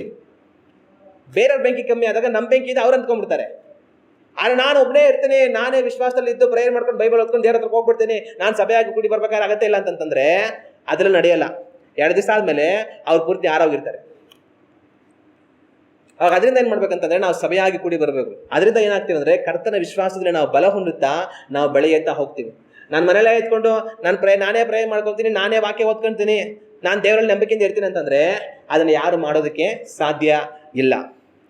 ಮತ್ತು ಇನ್ನೊಂದು, ನೀವು ಕಾಡಲ್ಲಿ ಈ ಹುಲಿ, ಈ ಸಿಂಹ, ಚಿರತೆ ಎಲ್ಲ ಯಾವ ಥರ ಬೇಟೆ ಆಡುತ್ತೆ ಅನ್ನೋದನ್ನು ನೀವು ನೋಡಿರ್ಬೋದು. ಅವೆಲ್ಲ ಯಾವ ಥರ ಬೇಟೆ ಆಡುತ್ತೆ ಹೇಳಿ ನೋಡೋಣ. ಅವೆಲ್ಲ ಹೆಂಗೆ ಬೇಟೆ ಆಡುತ್ತೆ ಅಂತಂದರೆ, ಎಲ್ಲ ಪ್ರಾಣಿಗಳು ಗುಂಪಾಗಿತ್ತಂತ ಅಂದ್ಕೊಳ್ಳಿ, ಅವು ಹೋಗಿ ಗುಂಪು ಮೇಲೆ ಬೀಳೋದಿಲ್ಲ. ಯಾಕಂದರೆ ಗುಂಪು ಮೇಲೆ ಬಿದ್ದರೆ ಇವುಗಳಿಗೆ ಒದೆ ಬೀಳೋದು. ಅವೆಲ್ಲ ಸೇರ್ಕೊಂಡು ಇವುಗಳನ್ನ ಚೆನ್ನಾಗಿ ಗುಮ್ಮಾಕ್ಬಿಡುತ್ತೆ. ಅದಕ್ಕೇನು ಮಾಡುತ್ತೆ ಅಂತಂತಂದರೆ ಅವು ಭಯ ಇಕ್ಸುತ್ತೆ. ಒಂದೇ ಸಲ ಹೋಗಿ ಗುಂಪು ಮೇಲೆ ಬೀಳೋದಿಲ್ಲ, ಸುಮ್ಮನೆ ತೋರಿಸ್ಕೊಳ್ಳುತ್ತೆ, ಒಂದು ಗರ್ಜನೆ ಆಗುತ್ತೆ. ಈ ಶಬ್ದಕ್ಕೆ ಈ ಗುಂಪೆಲ್ಲ ಏನು ಮಾಡುತ್ತೆ? ಅಯ್ಯೋ ಸಿಂಹ ಬಂತು, ಅಯ್ಯೋ ಚಿರತೆ ಬಂತು ಅಂತ ಎಲ್ಲ ಓಡೋಗ್ಬಿಡುತ್ತೆ. ಎದ್ನೋ ಬಿದ್ನ ಅಂತ ಎಲ್ಲ ಓಡೋಗ್ಬಿಡ್ತಾರೆ. ಹಂಗೆಲ್ಲ ಗುಂಪು ಚೆದರಿ ಓಡಿ ಹೋದ್ಮೇಲೆ ಇವೇನು ಮಾಡುತ್ತೆ ಅಂತಂದರೆ, ಯಾವುದು ಗುಂಪಿಂದ ದೂರ ಓಡ್ತಾ ಇದೆ, ಯಾವುದು ದಿಕ್ಕಾಪಾಲಾಗಿ ಗುಂಪಿಂದ ದೂರ ಓಡ್ತಾ ಇದೆ, ಗುಂಪು ಗುಂಪಾಗಿ ಓಡ್ತಾ ಇರೋದ್ ಕಡೆ ಅದು ಹೋಗಲ್ಲ. ಯಾಕಂದರೆ ಗುಂಪಾಗಿ ಓಡ್ತಾ ಇರೋ ಕಡೆ ಹೋದರೆ ಆ ಗುಂಪಲ್ಲಿರೋದೆಲ್ಲ ಸೇರಿಸಿ ಇವುಗಳನ್ನ ತುಳಿದ್ಬಿಡುತ್ತೆ, ಅಟ್ಯಾಕ್ ಮಾಡುತ್ತೆ. ಅದಕ್ಕೇನು ಮಾಡುತ್ತೆ? ಗುಂಪಿಂದ ಚೆದರಿ ಯಾವ ದೂರ ಓಡೋಗ್ತಾ ಇದೆ, ಗುಂಪೆಲ್ಲ ಈ ಕಡೆ ಹೋಗ್ತಾ ಇದೆ, ಇನ್ನೊಂದು ಯಾರೋ ಈ ಕಡೆ ಹೋಗ್ತಾ ಇರುತ್ತೆ ಬೈಕ್ಕೆ. ಅವಾಗ ಅದೇನು ಮಾಡುತ್ತೆ ಅಂತಂದರೆ ಇದರಿಂದ ಹೋಗುತ್ತೆ, ಗುಂಪಿಂದ ಹೋಗಲ್ಲ. ಅದರಿಂದ ಹೋಗಿ ಅದನ್ನ ಹಿಡಿದು ನಾಶ ಮಾಡಿಬಿಡುತ್ತೆ. ಸೈತಾನ್ ಮಾಡೋದು ಇದೇ ಕೆಲಸ. ಅವನೇನು ಮಾಡ್ತಾನೆ ಅಂತಂದರೆ ನಮ್ಮನ್ನು ಸಭೆಯಿಂದ ಹೆಂಗಾದ್ರೂ ಚದುರಿಸ್ಬೇಕಂತ ನೋಡ್ತಾನೆ. ಅವನು ಹೆಂಗಾದ್ರೂ ಚದುರಿಸಿ ಅವನೊಬ್ಬನೇ ಕರ್ಕೊಂಬಂದು ಆಮೇಲೆ ಅವನನ್ನು ನಾಶ ಮಾಡಬೇಕು ಅಂತ ಅವನು ಪ್ರಯತ್ನ ಮಾಡ್ತಾನೆ. ಆಗ ನಿಮಗೆ ಒಂದು ಜ್ಞಾಪಕ ಇರಲಿ, ನೀವು ಸಭೆಯಾಗಿ ಕೂಡಿ ಬರೋದ್ರಲ್ಲಿ ತಪ್ಪಿ ಹೋಗ್ತಾ ಇದ್ದೀರ ಅಂತಂತಂದರೆ ಸೈತಾನನ ವಂಚನೆಯಲ್ಲಿ ಸಿಕ್ಕಿ ಬೀಳ್ತಾ ಇದ್ದೀರ ಅಂತ ಅರ್ಥ. ನಾನು ಕರ್ತನಲ್ಲಿ ವಿಶ್ವಾಸದಿಂದ ಇದ್ದೀನಿ, ನಂಬಿಕೆಯಿಂದ ಇದ್ದೀನಿ, ನಾನು ಯಾರು ಸಭೆಗೆ ಹೋಗ್ತಾ ಇಲ್ಲ ಅಷ್ಟೇನೆ, ಆದರೆ ನಾನು ಕರ್ತನಲ್ಲಿ ದೃಢವಾಗಿದ್ದೀನಿ ಅಂತ ನೀವು ಅನ್ಕೊಳ್ತಾ ಇದ್ರೆ ನೀವು ಮೋಸ ಹೋಗ್ತಾ ಇದ್ದೀರಾ. ಸೈತಾನ್ ನಿಮ್ಮನ್ನ ಸಭೆಯಿಂದ ದೂರ ಮಾಡಿ ಒಂದು ದಿವಸ ನಿಮ್ಮನ್ನ ನಾಶ ಮಾಡಿಬಿಡ್ತಾನೆ. ಅದರಿಂದ ನಾವೇನ್ ಮಾಡಬೇಕು ಅಂತಂತಂದ್ರೆ, ಸಭೆಯಾಗಿ ಒಂದ್ ವೇಳೆ ನಾವು ಕೂಡಿ ಬರ್ತಾ ಇಲ್ಲ, ಆದ್ರೂ ನಾನು ನಂಬಿಕೆಯಿಂದ ಇದ್ದೀನಿ, ದೃಢವಾಗಿ ದೇವರಲ್ಲಿ ಇದ್ದೀನಿ ಅಂತ ಅನ್ಕೊಳ್ತಾ ಇದೆ ಅಂತಂದ್ರೆ ಅದು ತುಂಬಾ ದಿನ ನಡೆಯಲ್ಲ. ಸೈತಾನನು ಬೇಗನೆ ನಿಮ್ಮನ್ನು ಕೆಡವಿಬಿಡ್ತಾನೆ. ಆದ್ರೆ ಅದು ನಡೆಯೋಕ್ಕಿಂತ ಮುಂಚೆ ನಾವು ಸಭೆಯಾಗಿ ಕೂಡಿಕೊಳ್ಬೇಕು. ಒಂದ್ ವೇಳೆ ಸೌದೆನ ತೆಗೆದು ಆಚೆ ಇಟ್ಬಿಟ್ಟಿದ್ರು, ಅದು ಆರೋಗಿದ್ರು ಕೂಡ ಅದನ್ನ ತೆಗೆದು ಮತ್ತೆ ಒಲೆಲಿಟ್ರೆ ಏನಾಗುತ್ತೆ, ಹತ್ತಿಕೊಳ್ಳುತ್ತೆ. ನೀವೊಂದ್ ವೇಳೆ ಸಭೆಯಿಂದ ದೂರ ಇದ್ದು ಕರ್ತನಲ್ಲಿ ಬಲಹೀನವಾಗಿ ಹೋಗಿದ್ರು ಸಭೆಗೆ ಕೂಡಿ ಬಂದ್ರೆ ನಿಮ್ಮನ್ನ ಬಲಪಡಿಸೋದಕ್ಕೆ ಕರ್ತನಿಗೆ ಸಾಧ್ಯ. ಹಲ್ಲೆಲೂಯಾ. ಒಂದು ಕೋಳಿ ಇದೆ ಅಂತ ಅನ್ಕೊಳ್ಳಿ, ಕೋಳಿ ಮರಿಗಳಿರುತ್ತೆ, ಅದ್ರ ರೆಕ್ಕೆಗಳ ಮರೆಯಲ್ಲಿ ಆ ಮರಿಗಳೆಲ್ಲ ಸೇರಿಸಿಟ್ಕೊಂಡಿರುತ್ತೆ. ಯಾವುದೋ ಒಂದು ಕೋಳಿ ಪಿಳ್ಳೆ ಒಂದೇ ಒಂದು ಓಡಾಡ್ತಾ ಇದೆ ಅಂತ ಅನ್ಕೊಳ್ಳಿ, ಇವರಮ್ಮ ಕರೀತಾರೆ, ಬಾರೋ ಬಾರೋ ಅಂತ ಕರೀತಾರೆ ಕೂಡ ಅದು ಬರ್ತಾ ಇಲ್ಲ. ಆ ಕಡೆ ಈ ಕಡೆಲ್ಲ ಇಷ್ಟ ಬಂದಾಗ ಜಿಗಿದ್ದು ಹೋಗಿ ಬಂದೆಲ್ಲ ಮಾಡ್ತಾ ಇದೆ. ಹಂಗೆ ಮಾಡ್ಕೊಂಡಿದ್ರೆ ಕೋಳಿ ಪಿಳ್ಳೆ ಪರಿಸ್ಥಿತಿ ಏನಾಗುತ್ತೆ? ಯಾರೋ ಒಂದು ಹದ್ದು ಬಂದು ಗಬಕ್ಕೆ ನಡ್ಕೊಂಡು ಹೋಗ್ಬಿಡುತ್ತೆ, ಇಲ್ಲ ಅವ್ನು ಕಾಗೆ ಬಂದು ಹಿಡ್ಕೊಂಡು ಹೋಗ್ಬಿಡುತ್ತೆ, ಇಲ್ಲ ಅವ್ನು ಬೆಕ್ಕೋ ನಾಯಿನ ಬಂದು ಹಿಡ್ಕೊಂಡು ಹೋಗ್ಬಿಡುತ್ತೆ. ಆದರೆ ತಾಯಿ ರೆಕ್ಕೆ ಒಳಗದಿದ್ರೆ ಯಾವುದು ಅದನ್ನು ತಾಕೋದಕ್ಕೆ ತಾಯಿ ಬಿಡೋದಿಲ್ಲ. ಅದೇ ರೀತಿಯಾಗಿ ನಾವು ಸಭೆಯಾಗಿ ಕುಡಿ ಬರುವಾಗ ಕರ್ತನು ನಮ್ಮನ್ನು ಕಾದುಕೊಳ್ತಾರೆ. ಅವ್ರು ನಾವು ಸಭೆಯಾಗಿ ಕುಡಿ ಬರೆದಿರಾ, ಬೀದಿಯಲ್ಲಿ ಊರಲ್ಲಿ ಸುತ್ತಿ ತಿರುಗಾಡ್ತಾ ಇದೀವಿ ಅಂತಂತಂದ್ರೆ ಸೈತಾನನಿಗೆ ಆಹಾರವಾಗಿ ಹೋಗ್ತೀರಾ. ಕಾಗೆಗಳು ಹದ್ದುಗಳು ನಿಮ್ಮನ್ನ ಎತ್ಕೊಂಡು ಹೊರಟೋಗ್ತವೆ, ನಾಯಿಗಳು ಬೆಕ್ಕುಗಳು ನಿಮಗೆ ಬಾಯಿ ಹಾಕಿ ನಿಮ್ಮನ್ನು ನಾಶ ಮಾಡ್ಬಿಡ್ತವೆ. ಅಂದ್ರೆ ಈ ಲೋಕದಲ್ಲಿರುವಂತಹ ದುಷ್ಟ ಶಕ್ತಿಗಳು, ಅಂಧಕಾರದ ದೊರೆತನಗಳು, ಪಾತಾಳದ ಬಲಗಳು, ಸೈತಾನನು ಅವನ ದೂತರುಗಳು ನಿಮ್ಮನ್ನ ನಾಶ ಮಾಡ್ಬಿಡ್ತಾರೆ. ಆದ್ರೆ ಅದಕ್ಕೆ ಅವಕಾಶ ಕೊಡದ ಹಾಗೆ ನಾವು ಸಭೆಯಾಗಿ ಕರ್ತನಲ್ಲಿ ಕೂಡಿ ಬರಬೇಕಾಗಿರುವಂಥದ್ದು ಬಹಳ ಮುಖ್ಯ. ಅದರಿಂದ ಇವತ್ತು ನಿಮ್ಮ ಬಗ್ಗೆ ಯೋಚನೆ ಮಾಡಿ, ಸಭೆಯಾಗಿ ನೀವು ತಪ್ಪದೆ ವಾರ ವಾರ ಕೂಡಿ ಬರುವಂಥವರಾಗಿದ್ದೀರಾ ಅಥವಾ ಇಲ್ವಾ? ಸಭೆಯಾಗಿ ತಪ್ಪದೆ ಕೂಡಿ ಬರದವರಾಗಿದ್ರೆ ನೀವು ಅಪಾಯದಲ್ಲಿದ್ದೀರಾ. ತಪ್ಪದೇ ಪ್ರತಿ ವಾರ ಸಭೆಯಾಗಿ ಕೂಡಿ ಬರೋದಕ್ಕೆ ನೀವು ಗಮನವಾಗಿರಿ, ಕರ್ತನು ನಿಮ್ಮನ್ನ ಕಾದುಕೊಳ್ತಾರೆ. ಹಲ್ಲೆಲೂಯಾ. ನಿಮಗೆ ಮೈಗೂ ಸರಿಯಿಲ್ಲ ಅಂತ ಡಾಕ್ಟರ್ ಹತ್ರ ಹೋಗ್ತೀರಾ, ಡಾಕ್ಟರ್ ನಮಗೆ ಇಂಜೆಕ್ಷನ್ ಹಾಕ್ತಾರೆ, ಚೀಟಿ ಬರ್ಕೊಡ್ತಾರೆ, ಈ ಮಾತ್ರೆಗಳೆಲ್ಲ ಸರಿಯಾಗಿ ತಗೊಳ್ಳಿ ನಿಮ್ಗೆ ಸರೋಗುತ್ತೆ ಅಂತ. ನೀವು ಮಾತ್ರೆಗಳೆಲ್ಲ ಇಸ್ಕೊಂಡ್ಬಂದ್ಬಿಟ್ಟು ಮಾತ್ರೆನ ಕರೆಕ್ಟಾಗಿ ಹಾಕ್ಕೊಂಡಿರ ಹೋದ್ರೆ ಏನಾಗುತ್ತೆ? ರೋಗ ಸರೋಗುತ್ತಾ? ಸರಿ ಹೋಗೋದಿಲ್ಲ, ಇನ್ನೂ ಜಾಸ್ತಿ ಆಗುತ್ತೆ. ಆಮೇಲೆ ಆಸ್ಪತ್ರೆಗೆ ಹೋಗ್ಬಿಟ್ಟು ಡಾಕ್ಟ್ರು ಯಾಕಮ್ಮ ಮಾತ್ರೆ ಸರಿಯಾಗಿ ಹಾಕೊಂಡಿಲ್ವಾ, ಎಲ್ಲ ಇನ್ನೂ ಜಾಸ್ತಿ ಆಗ್ಬಿಟ್ಟಿದೆ, ಜ್ವರ ಎಲ್ಲ, ಅಡ್ಮಿಟ್ ಮಾಡ್ರ, ಗ್ಲೂಕೋಸ್ ಹಾಕ್ರ, 2 ದಿವಸ ನಿಮಗೆ ಅಡ್ಮಿಂಟು ಅಂತ ಹೇಳಿನೇ ಜಾಸ್ತಿ ಟ್ರೀಟ್ಮೆಂಟ್ ಮಾಡಬೇಕಾಗತ್ತೆ. ಆಗ ದೇವರು ನಮಗೆ ಸಭೆಯಾಗಿ ಕೂಡಿ ಬರೋದಕ್ಕೆ ಹೇಳಿದ್ದಾರೆ, ವಾರಕ್ಕೊಂದಾವರ್ತಿ. ಅದನ್ನು ನಾವು ಮಾಡ್ತಾ ಇರುವಾಗ ಕರ್ತನ ಕೃಪೆಯಿಂದ ನಾವು ಅವರಲ್ಲಿ ಜೀವಿಸ್ತಾ ಬಲ ಹೊಂತ ಹೋಗ್ತಾ ಇರ್ತೀವಿ. ಆದರೆ ದೇವರು ನಮಗೆ ಹೇಳ್ಕೊಟ್ಟಿರೋ ಕೆಲಸ ನಾವು ಸರಿಯಾಗಿ ಮಾಡ್ತಾ ಇಲ್ಲ ಅಂತಂತಂದ್ರೆ ನಾವು ಬಲಹೀನವಾಗ್ತಾ ಹೋಗ್ತಾ ಪರಿಸ್ಥಿತಿ ಬರುತ್ತೆ. ಆಮೇಲೆ ಎಷ್ಟು ಬಲಹೀನವಾಗಿ ಹೋಗ್ತೀವಿ ಅಂದರೆ ಆಮೇಲೆ ನಮ್ಮನ್ನು ಅಡ್ಮಿಟ್ ಮಾಡಬೇಕಾದ ಪರಿಸ್ಥಿತಿ ಬರುತ್ತೆ. ಆ ಥರ ಸ್ಥಿತಿಗೆ ನಾವು ಬರದ ಹಾಗೆ ನಾವು ತಪ್ಪದೆ ಸಭೆಯಾಗಿ ಕೂಡಿ ಬರೋದಕ್ಕೆ ಗಮನವಾಗಿರೋಣ. ಹಲ್ಲೆಲೂಯಾ. ಆಗ ನಾವು ಸಭೆಯಾಗಿ ಕೂಡಿ ಬರೋದ್ರಿಂದ ನಾವು ಯಾವ ರೀತಿ ಕರ್ತನಲ್ಲಿ ದೃಢವಾಗಿ ನಿಂತು ಕರ್ತನಿಗಾಗಿ ಜೀವಿಸೋದಕ್ಕೆ ಅವಕಾಶ ಆಗುತ್ತೆ. ಯಾವ ರೀತಿ ಅವಕಾಶ ಆಗುತ್ತೆ ಅಂತಂದರೆ, ನಾವು ಸಭೆಯಾಗಿ ಕೂಡಿ ಬರುವಾಗ ದೇವರನ್ನ ಹಾಡಿ ಅವರನ್ನು ಸ್ತುತಿಸಿ ಮಹಿಮೆ ಪಡಿಸ್ತೀವಿ, ದೇವರನ್ನು ಆರಾಧಿಸ್ತೀವಿ. ಈ ರೀತಿ ನಾವು ದೇವರನ್ನ ಆರಾಧಿಸುವಂಥ ಸಂದರ್ಭದಲ್ಲಿ ಏನಾಗುತ್ತೆ ಅಂತಂತಂದರೆ ದೇವರು ಆ ಆರಾಧನೆ ಮುಖಾಂತರವಾಗಿಯೇ ನಮ್ಮನ್ನು ಬಲಪಡಿಸ್ತಾರೆ. ಅನೇಕ ಸಮಯಗಳಲ್ಲಿ ಏನಾಗುತ್ತೆ ಅಂತಂದರೆ ನಮ್ಮಲ್ಲಿ ಏನೋ ಒಂದು ವಿಷಯಕ್ಕೆ ಸಂಬಂಧಪಟ್ಟಂಥ ಏನೋ ಭಯ ಇರುತ್ತೆ. ಆದರೆ ಸಭೆಯಾಗಿ ಕೂಡಿ ಬಂದು ನಾವು ಆರಾಧನೆ ಮಾಡ್ತಾ ಇರುವಾಗ, ಆರಾಧನೆ ಮಾಡುವಂಥವ್ರು ಹಾಡುಗಳನ್ನ ಆಡ್ತಾ ಇರುವಾಗ ಕೆಲವು ಸಂದರ್ಭಗಳಲ್ಲಿ ಆ ಹಾಡುಗಳ ಮುಖಾಂತರವಾಗಿಯೇ ದೇವರು ನಮ್ಮ ಹತ್ರ ಮಾತಾಡ್ತಾರೆ. ನನ್ನ ಮಗನೇ, ನನ್ನ ಮಗಳೇ, ಈ ವಿಷಯಕ್ಕೆ ಸಂಬಂಧಪಟ್ಟಂಥ ಒಂದು ಭಯ ದಿಗಿಲು ನಿನ್ನಲ್ಲಿದೆ, ಭಯಪಡಬೇಡ, ನಾನೇ ನನ್ನ ದೇವರು, ನಾನು ನಿನ್ನ ಜೊತೆ ಇದ್ದೀನಿ ಅಂತ ಆ ಆರಾಧನೆ ಮುಖಾಂತರವಾಗಿಯೇ, ಆ ಹಾಡುಗಳ ಮುಖಾಂತರವಾಗಿಯೇ, ಆ ಹಾಡುಗಳಲ್ಲಿರುವಂಥ ಆ ಪದಗಳ ಮುಖಾಂತರವಾಗಿಯೇ ದೇವರು ಮಾತಾಡ್ತಾರೆ. ಅದ್ರ ಮುಖಾಂತರ ದೇವರು ನಮ್ಮನ್ನು ಬಲಪಡಿಸ್ತಾರೆ. ಅನೇಕ ಸಮಯ ನಮಗೆ ಸಮಾಧಾನ ಇರೋದಿಲ್ಲ, ಗೊಂದಲ, ಕಳವಳ, ಚಿಂತೆ. ಅಂಥ ಸಮಯದಲ್ಲಿ ನಾವು ಕೂಡಿ ಬಂದು ಆರಾಧನೆ ಮಾಡುವಾಗ ಯಾವುದೋ ಒಂದು ಹಾಡಿನ ಮುಖಾಂತರ ದೇವರು ನಮ್ಮ ಹತ್ರ ಮಾತಾಡ್ತಾರೆ. ನಾನು ನಿನ್ನ ಕಣ್ಣೀರನ್ನೆಲ್ಲ ಒರೆಸ್ತೀನಿ, ನಿನ್ನ ಪರಿಸ್ಥಿತಿ ಸರಿ ಮಾಡ್ತೀನಿ, ನಿನಗೆ ಸಮಾಧಾನ ಕೊಡ್ತೀನಿ, ನಿನ್ನನ್ನು ಬಲಪಡಿಸ್ತೀನಿ, ನಾನು ನಿನ್ನ ಜೊತೆ ಇರ್ತೀನಿ, ಕಳವಳ ಪಡಬೇಡ ಅಂತ ದೇವರು ಹಾಡಿನ ಮುಖಾಂತರವಾಗಿಯೇ ಮಾತಾಡ್ತಾರೆ, ನಮ್ಮನ್ನು ಬಲಪಡಿಸ್ತಾರೆ. ಅನೇಕ ಸಮಯದಲ್ಲಿ ನಮಗೆ ಯಾವುದೋ ಒಂದು ಹೋರಾಟ ಇರುತ್ತೆ, ಏನೋ ಒಂದು ಸಮಸ್ಯೆ, ಏನೋ ಒಂದು ಬಾಧೆ, ಅದನ್ನು ಎದುರಿಸೋದಕ್ಕೆ ಆಗ್ತಾ ಇರಲ್ಲ, ಏನಾಗುತ್ತೋ ಅನ್ನೋಂಥ ಒಂದು ಪರಿಸ್ಥಿತಿ. ಆದರೆ ನಾವು ಕೂಡಿ ಬಂದು ದೇವರನ್ನು ಆರಾಧನೆ ಮಾಡುವಾಗ ಕೆಲವೊಂದು ಸಮಯಗಳಲ್ಲಿ ಆ ಆರಾಧನೆ ಮುಖಾಂತರವಾಗಿ ದೇವರು ಮಾತಾಡ್ತಾರೆ, ಭಯಪಡದಿರು, ನಾನು ನಿನಗೆ ಸಹಾಯ ಮಾಡ್ತೀನಿ, ನಾನು ನಿನಗೋಸ್ಕರವಾಗಿ ಯುದ್ಧ ಮಾಡ್ತೀನಿ, ನಾನು ನಿನಗೆ ಜಯವನ್ನು ಕೊಡ್ತೀನಿ, ನಾನೇ ನನ್ನ ದೇವರು ಅಂತ ದೇವರು ಮಾತಾಡ್ತಾರೆ. ಆ ಒಂದು ಹೋರಾಟದ ಮೇಲೆ ನಾವು ಆರಾಧನೆ ಮುಗಿಸಿ ಮನೆಗಳಿಗೆ ಹೋಗುವಷ್ಟರಲ್ಲಿ ನಮಗೆ ಜಯ ಉಂಟಾಗಿರುತ್ತೆ. ಎಷ್ಟೋ ಸಮಯಗಳಲ್ಲಿ ನಮ್ಮಲ್ಲಿ ಏನೋ ಅನಾರೋಗ್ಯ, ಏನೋ ಬಾಧೆ, ಸಮಸ್ಯೆ, ಏನೇ ಚಿಕಿತ್ಸೆ ಮಾಡಿದ್ರು ಚೆನ್ನಾಗಿ ಆಗ್ತಾ ಇಲ್ಲ, ದೇವರೇ ಅಂತ ಆರಾಧನೆಗೆ ಬಂದು ದೇವರನ್ನ ಹಾಡಿ ಮಹಿಮೆ ಪಡಿಸುವಾಗ ಆರಾಧನೆ ಮುಗಿಯುವುದರ ಒಳಗಾಗಿ ಅವ್ರಿಗೆ ಬಿಡುಗಡೆ ಆಗಿರುತ್ತೆ. ಈ ರೀತಿ ನಾವು ಸಭೆಯಾಗಿ ಕೂಡಿ ಬರುವಾಗ, ಕರ್ತನನ್ನ ನಾವು ಪೂರ್ಣ ಹೃದಯದಿಂದ ಆರಾಧಿಸುವಾಗ, ಆ ಆರಾಧನೆ ಮುಖಾಂತರವಾಗಿ ದೇವರು ನಮಗೆ ಎಷ್ಟೋ ಕಾರ್ಯಗಳಲ್ಲಿ ಬಿಡುಗಡೆ ಕೊಡ್ತಾರೆ, ನಮ್ಮೊಟ್ಟಿಗೆ ಮಾತಾಡ್ತಾರೆ, ನಮ್ಮನ್ನು ಬಲಪಡಿಸ್ತಾರೆ, ನಮ್ಮನ್ನ ಅವರು ನಡೆಸ್ತಾರೆ. ಎಷ್ಟೋ ಜನಗಳು ಒಂದು ಹಾಡನ್ನು ಕೇಳಿ ಆ ಹಾಡಿಂದ ಸತ್ಯವನ್ನು ತಿಳ್ಕೊಂಡು ರಕ್ಷಣೆ ಹೊಂದಿಕೊಂಡಿದ್ದಾರೆ. ಆದರೆ ಎಷ್ಟೋ ಸಾಕ್ಷಿಗಳನ್ನು ನಾವು ಕೇಳ್ಬೋದು, ಕರ್ತನು ಅವರ ಹಾಡುಗಳ ಮುಖಾಂತರವಾಗಿ ನಮ್ಮೊಡನೆ ಮಾತಾಡ್ತಾರೆ. ಅದು ಮಾತ್ರ ಅಲ್ಲದೆ ನಾವು ಸಭೆಯಾಗಿ ಕೂಡಿ ಬರುವಾಗ ಕೆಲವೊಂದ್ಸಲಿ ಕೆಲವು ಸಾಕ್ಷಿಗಳನ್ನು ನಾವು ಕೇಳ್ತೇವೆ. ಕೆಲವರು ಅವ್ರ ಜೀವಿತದಲ್ಲಿ ನಡೆದಿರುವಂಥ ಘಟನೆಗಳನ್ನು, ನಾನು ಇಂಥ ಒಂದು ಸ್ಥಿತಿಯಲ್ಲಿದ್ದೆ, ದೇವರ ರೀತಿ ನನಗೆ ಸಹಾಯ ಮಾಡಿದ್ರು, ನನ್ನನ್ನು ರೀತಿ ಬಿಡಿಸಿದ್ರು ಅಂತ ಸಾಕ್ಷಿಗಳನ್ನು ಹೇಳುವಾಗ ಆ ಸಾಕ್ಷಿಗಳ ಮುಖಾಂತರವಾಗಿ ದೇವರು ನಮ್ಮ ಜೊತೆ ಮಾತಾಡ್ತಾರೆ. ಈಗೋ ನಾನು ಅವರಿಗೆ ಮಾಡಿದ ಕಾರ್ಯವನ್ನು ನಿನಗೆ ಮಾಡೋದಿಲ್ವಾ? ಅವರನ್ನು ಬಿಡಿಸಿದ ನಾನು ನಿನ್ನನ್ನು ಬಿಡಿಸೋದಿಲ್ವಾ? ಅವರಿಗೆ ಸಹಾಯ ಮಾಡಿದ ನಾನು ನಿನಗೆ ಸಹಾಯ ಮಾಡೋದಿಲ್ವಾ? ನೀನು ಅದೇ ಸ್ಥಿತಿಯಲ್ಲಿ ಇದ್ದೆ, ನಾನು ನಿನ್ನನ್ನು ಬಿಡುಗಡೆಗೊಳಿಸ್ತೀನಿ, ನನ್ನಲ್ಲಿ ನಂಬಿಕೆಯಿಂದ ಇರು ಅಂತ ಆ ಸಾಕ್ಷಿಗಳ ಮುಖಾಂತರ ದೇವರು ನಮ್ಮ ಜೊತೆ ಮಾತಾಡ್ತಾರೆ. ಅದರಿಂದ ನಾವು ಬಲ ಹೊಂದಿಕೊಂಡು ದೇವರಲ್ಲಿ ಜೀವಿಸೋದಕ್ಕೆ ಅವಕಾಶವಾಗುತ್ತೆ. ಇನ್ನು ನಾವು ಸಭೆಯಾಗಿ ಕೂಡಿ ಬರುವಾಗ ದೇವರ ವಾಕ್ಯವು ನಮಗೆ ಬೋಧಿಸಲ್ಪಡುತ್ತೆ. ಆ ವಾಕ್ಯದ ಮುಖಾಂತರವಾಗಿ ದೇವರು ನಮ್ಮೊಟ್ಟಿಗೆ ಮಾತಾಡ್ತಾರೆ. ಆ ವಾಕ್ಯದ ಮುಖಾಂತರವಾಗಿ ದೇವರು ನಮಗೆ ಸಂತೋಷ ಕೊಡ್ತಾರೆ, ಸಮಾಧಾನ ಕೊಡ್ತಾರೆ, ಆದರಣೆಯನ್ನು ಉಂಟು ಮಾಡ್ತಾರೆ. ದೇವರು ನಮ್ಮ ಕಣ್ಣೀರನ್ನು ಒಡಿಸ್ತಾರೆ, ನಮ್ಮನ್ನು ಬಲಪಡಿಸ್ತಾರೆ, ನಮಗೆ ಬಿಡುಗಡೆ ಕೊಡ್ತಾರೆ. ಕೆಲವೊಂದ್ಸಲ ನಾವು ತಪ್ಪಿ ಹೋಗಿರುವಾಗ ನಮ್ಮನ್ನು ಖಂಡಿಸ್ತಾರೆ, ಗದರಿಸ್ತಾರೆ, ಎಚ್ಚರಿಸ್ತಾರೆ, ನಮ್ಮನ್ನು ಸರಿಯಾದ ದಾರಿಗೆ ಅವರು ತರ್ತಾರೆ. ಆಗ ಆತನ ವಾಕ್ಯದ ಮುಖಾಂತರವಾಗಿ ದೇವರು ನಮ್ಮನ್ನು ಬಲಪಡಿಸಿ ನಮ್ಮನ್ನ ಅವರ ರಕ್ಷಣೆಯಲ್ಲಿ ನಡೆಸುವಂತವர்களಾಗಿ ಅವರಿರ್ತಾರೆ. ಹಲ್ಲೆಲೂಯಾ. ಇನ್ನೂ ಎಲ್ಲವುಗಳಿಗಿಂತಲೂ ಮೇಲಾಗಿ ಯೇಸು ಕ್ರಿಸ್ತನು ಹೇಳಿದಂಥ ಮಾತು, ಎಲ್ಲಿ 2 ಅಥವಾ 3 ನನ್ನ ಹೆಸರಲ್ಲಿ ಕೂಡಿ ಬರುತ್ತಾರೋ ಆಗಲೇ ನಾನು ಅವರ ಮಧ್ಯದಲ್ಲಿ ಇದ್ದೇನೆ ಎಂಬುದಾಗಿ. ನೀವು ಯೇಸು ಕ್ರಿಸ್ತನ ಇರುವಂಥ ಸ್ಥಳಕ್ಕೆ ಹೋಗಬೇಕಾ? ಆ ಸ್ಥಳ ಸಭೆ.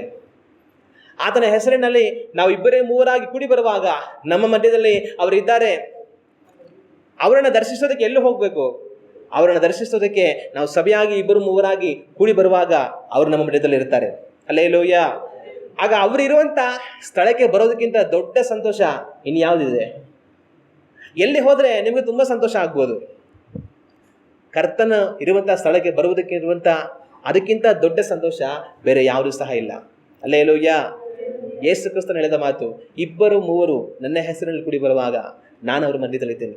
ನಾವಿವತ್ತಿನ ಸಭೆಯಾಗಿ ಕೂಡಿ ಬಂದಿದ್ದೀವಿ ಅಂತಂದರೆ ನಮ್ಮ ಮಧ್ಯದಲ್ಲಿ ಯೇಸು ಕ್ರಿಸ್ತನಿದ್ದಾರೆ. ಆಗ ಆತನಿರುವ ಸ್ಥಳದಲ್ಲಿ ನಾವು ಕೂಡಿ ಬರೋದಕ್ಕಿಂತ ದೊಡ್ಡ ಸಂತೋಷ ಯಾವುದು? ಬೇರೆ ಯಾವುದೂ ಸಹ ಇಲ್ಲ. ಹಲ್ಲೆಲೂಯಾ. ಇನ್ನೂ ಎಲ್ಲವುಗಳಿಗಿಂತ ಮುಖ್ಯವಾಗಿ ಸಭೆಯಾಗಿ ಕೂಡಿ ಬರುವಾಗ ನಾವು ಕರ್ತನ ಶರೀರದಲ್ಲಿಯೂ ರಕ್ತದಲ್ಲಿಯೂ ಪಾಲನ್ನು ತೆಗೆದುಕೊಳ್ಳುತ್ತೇವೆ. ಸ್ವತಃ ಯೇಸು ಕ್ರಿಸ್ತನೇ ಇದನ್ನು ಹೇಳಿದ್ರು. ಅವ್ರು ಹೇಳಿದಂಥ ಮಾತೇನು? ರೊಟ್ಟಿಯನ್ನು ಮುರಿದು ಕೊಟ್ಟು ದ್ರಾಕ್ಷರಸವನ್ನು ಹಂಚಿಕೊಟ್ಟು, ಇದು ನಿಮಗೋಸ್ಕರ ಮುರಿಯಲ್ಪಡುವಂಥ ನನ್ನ ಶರೀರ, ಇದು ನಿಮಗೋಸ್ಕರ ಸುರಿಸಲ್ಪಡುವಂಥ ನನ್ನ ರಕ್ತ, ನನ್ನನ್ನು ನೆನೆಸಿಕೊಳ್ಳುವುದಕ್ಕೋಸ್ಕರ ಈ ರೀತಿಯಾಗಿ ಮಾಡಿರಿ ಎಂಬುದಾಗಿ ಅವರು ಹೇಳಿದ್ರು. ಸಭೆಯಾಗಿ ನಾವು ಕೂಡಿ ಬರುವಾಗ ಆತನ ಶರೀರದಲ್ಲಿ ರಕ್ತದಲ್ಲಿ ನಾವು ಪಾಲನ್ನು ತೆಗೆದುಕೊಳ್ಳುತ್ತೇವೆ. ಇದರ ಮುಖಾಂತರವಾಗಿ ನಾವು ಅವರಲ್ಲಿ ಇರ್ತೇವೆ, ಅವರು ನಮ್ಮಲ್ಲಿ ಇರ್ತಾರೆ. ಹಲ್ಲೆಲೂಯಾ.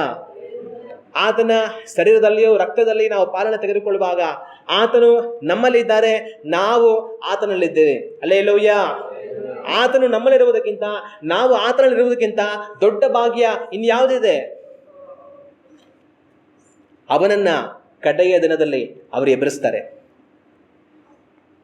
ಆಗ ಕರ್ತನು ನಮ್ಮಲ್ಲಿರುವುದಕ್ಕೂ ನಾವು ಅವರಲ್ಲಿರುವ ಹಾಗೆ ಆತನ ಶರೀರದಲ್ಲಿ ರಕ್ತದಲ್ಲಿ ಪಾಲು ಹೊಂದೋದಕ್ಕೆ ಸಭೆಯಲ್ಲಿ ನಮಗೆ ಅವಕಾಶವಿದೆ. ಆಗ ಆತನ ಶರೀರದಲ್ಲಿ ನಾವು ಒಬ್ಬರಾಗಿ ಸಭೆಯಾಗಿ ಕೂಡಿ ಬಂದು ಆತನ ಶರೀರದಲ್ಲಿ ರಕ್ತದಲ್ಲಿ ನಾವು ಪಾಲನ್ನು ಪಡೆಯುವಂಥವர்களಾಗಿರಬೇಕು. ಹಲ್ಲೆಲೂಯಾ. ಆಗ ಸಭೆಯಾಗಿ ಕೂಡಿ ಬರುವಾಗ ಎಲ್ಲ ಕಾರ್ಯಗಳನ್ನು ದೇವರು ನಮಗೆ ಅನುಗ್ರಹಿಸಿ ಇವುಗಳ ಮುಖಾಂತರ ನಮ್ಮ ನಂಬಿಕೆಯನ್ನು ನಮ್ಮನ್ನು ಬಲಪಡಿಸಿ ನಮ್ಮನ್ನು ಅನುದಿವಸವೂ ಆತನ ಬರುವಿಕೆಯ ಪರ್ಯಂತರ ನಡೆಸುವವರಾಗಿರ್ತಾರೆ. ಹಲ್ಲೆಲೂಯಾ. ಇದಕ್ಕಾಗಿಯೇ ದೇವರು ಸಭೆಯನ್ನು ಏರ್ಪಡಿಸಿ ಕೊಟ್ಟಿರೋದು. ಆದರೆ ಆ ಸಭೆಗೆ ನಾವು ನಂಬಿಕೆಸ್ಥರಾಗಿ ಕೂಡಿ ಬರ್ತಾ ಇದ್ದೇವಾ? ನಮ್ಮನ್ನು ನಾವು ಯೋಚನೆ ಮಾಡಿ ನೋಡಬೇಕು. ಮತ್ತಿನ್ನೂ 1-2 ವಿಷಯಗಳನ್ನು ನಾನು ನಿಮಗೆ ಹೇಳ್ತೇನೆ.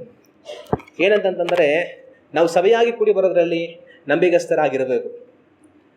ಆದರೆ ಅದೇ ಸಮಯದಲ್ಲಿ ನಾವು ಸಮಯಕ್ಕೆ ಸರಿಯಾಗಿ ಸಭೆಯಾಗಿ ಕೂಡಿ ಬರೋದಕ್ಕೆ ನಂಬಿಗಸ್ತರಾಗಿರಬೇಕು. ಸುಮ್ಮನೆ ಸಭೆಯಾಗಿ ಕೂಡಿ ಬರೋದಲ್ಲ.